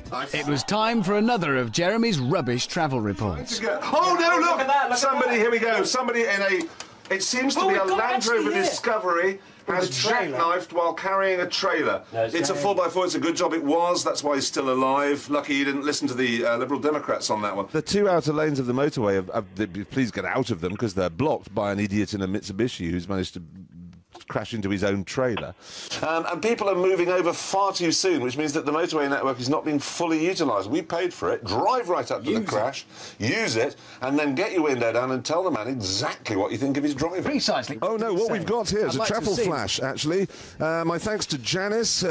She tells us that in Dorking High Street a caravan has come adrift of the car blocking one lane. The police are in attendance. Police, are you armed? I hope they are. They could take it out and just shoot the drivers. Thank you very much. That's the travel with Jeremy Clarkson. Even we could see the show was pretty bad. But then it got worse. Hammond mistimed a trip to the loo, and while he was in there, a song finished. Hello? Is there somebody there? Is anybody there? Hello? Come on! Oh. Then I forgot I was going out live. Well, he's ginger and he's Welsh. Okay. And then we upset the station's sports reporter. 204 for 9, the latest score. Karl Hopkinson 45. Rana is 26 not out. 3 wickets apiece for Dominic Thornley and Sean Irvine. As for Surrey, they're going much... That happens. 53 for 3, is that good? I don't understand. They've scored 253 runs and they've lost 3 wickets, sir. It is cricket. It's a game that's been played in this country for about 300 years. What, the same why game? don't you get the Observer's Book of Cricket, which will tell you all of the regulations that you need to know, and then you'll be OK. Well, now... I'm sorry. Worse still, my traffic system really wasn't working out as planned. The cameras were not able to give enough detail, so my reports were becoming a little vague. Jeremy, go. It's all completely hopeless. Everywhere I can see people in Astras, M25 Godstons jammed up at Junction 6, Barrow Green. Don't use it. Don't use it. Stay at work, be productive, and buy a helicopter. It's not particularly helpful what you're telling them there. No. I therefore decided to personalise my reports. Hello there. Hello, how are you?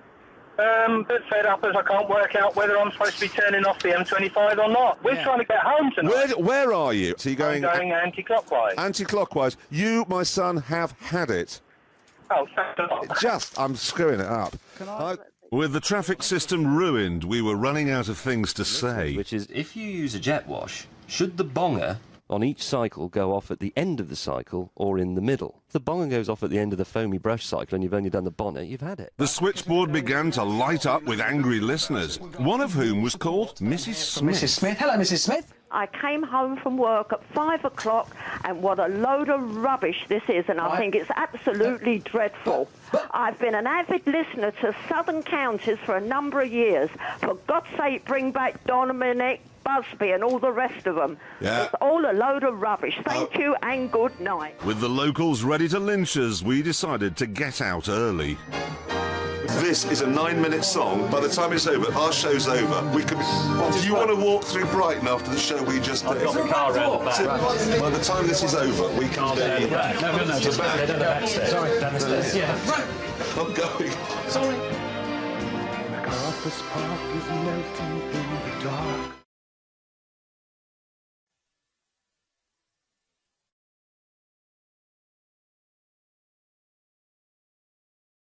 Hello, I'm Ricky Gervais.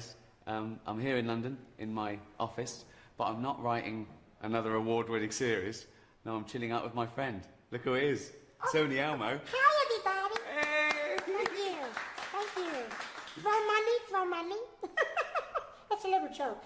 Well, Elmo, I've invited you... I'm a little low. Can you put him up on the couch? Do you want that? There you go. Okay, thank you. You all right? Yeah, Elmo's good. Elmo's so happy to see you here. And Elmo's so happy to be in London, too. Well, last time we met, we were in New York, weren't we? On Sesame Street. Where Elmo lives, yeah. Where you live, and it was a great pleasure. I actually cited meeting you as the highlight of my career. Really? Elmo feels sorry for you, Mr. Gervais. I don't get out enough, do I? No. Now, Elmo, it was... Something there. You know they're my pyjamas. Really? You work in your pyjamas? Well, you were in your pyjamas Boy, he last must time. be really important. Exactly. You can wear whatever you want to wear. I know. I can do what I want here. It's my office. This is my town. And when I was there, I noticed that you were surrounding yourself with, like, weird things. Little monsters and strange... Oh, Mr. Gervais, we don't call them weird. No, but... They're family. but they're not sort of normal, are they? Really? There's- No. They're all different shapes and Yeah, sizes, and colours, funny yeah. voices, and that. But I've got a little surprise for you, because I've got my own little weird friend that I think you should meet, that I think you'll get on with. Really? It's only Warwick Davis. Mr. Warwick Davis? Come on, come on. Come on. Oh, there you go. Look, look. Oh, you get that done to you too, huh? Fine, here we are. I'm the luckiest man in the world. Oh, this is great. Oh, dear. Should we sing so this? good to see you. It's good to meet you as well. Hiya. Wow. Fantastic. This is good to be here. Yeah. Right, Ricky. Yeah. Yeah. He's got a little suit on. Yeah. We could get you something like this, couldn't we? A little furry outfit or something. I've done the furry outfit. Oh, Amway, what do you think of him? Well, Emma thinks you're wonderful. I'm gonna see you in a bunch of movies. I know he'd like you. Yeah, Are you? did you? Yeah. I knew they'd get along. It's so good to meet you. Look at this. Here we I are. can't believe like that. Together, all Oh, together. God. Good. Oh. Hey, Mr. Ward, will you come to Sesame Street? Oh, I'd love to see No, that. very much You like put him in a little to. dustbin or something. No, and why he- not have to be in a little... a little pop up, a little dustbin. I'll And you'd get to meet, like, interesting people, because I have big guests on there. And they go, look, do you want to meet Elmo? Yeah, hello, Elmo. And they go, do you want to meet Grover? Yeah, hello, Grover. Look who's in the bucket. It's Warwick Davis. Oh, yeah. It's Warwick Davis in the bucket. We love Warwick Davis in the bucket. Oh, God. Oh. Boy, this is such a wonderful surprise, Mr. Gervais. I know. See? Thanks for bringing you, Mr. Warwick. You can't keep him, though, because he's got to go back to... where do you live? I live in a house. Oh, I'd love to see that little house. It's not little. You imagine it would be. Oh, God. Oh. Say goodbye, everyone. Say goodbye. Bye. Say goodbye. Oh, it's so nice to meet you, Mr. Yeah, it's nice to meet you. We'll Mr. chat later. Warwick. Yeah, kiss him if you want. Don't you? Go on. Kiss him.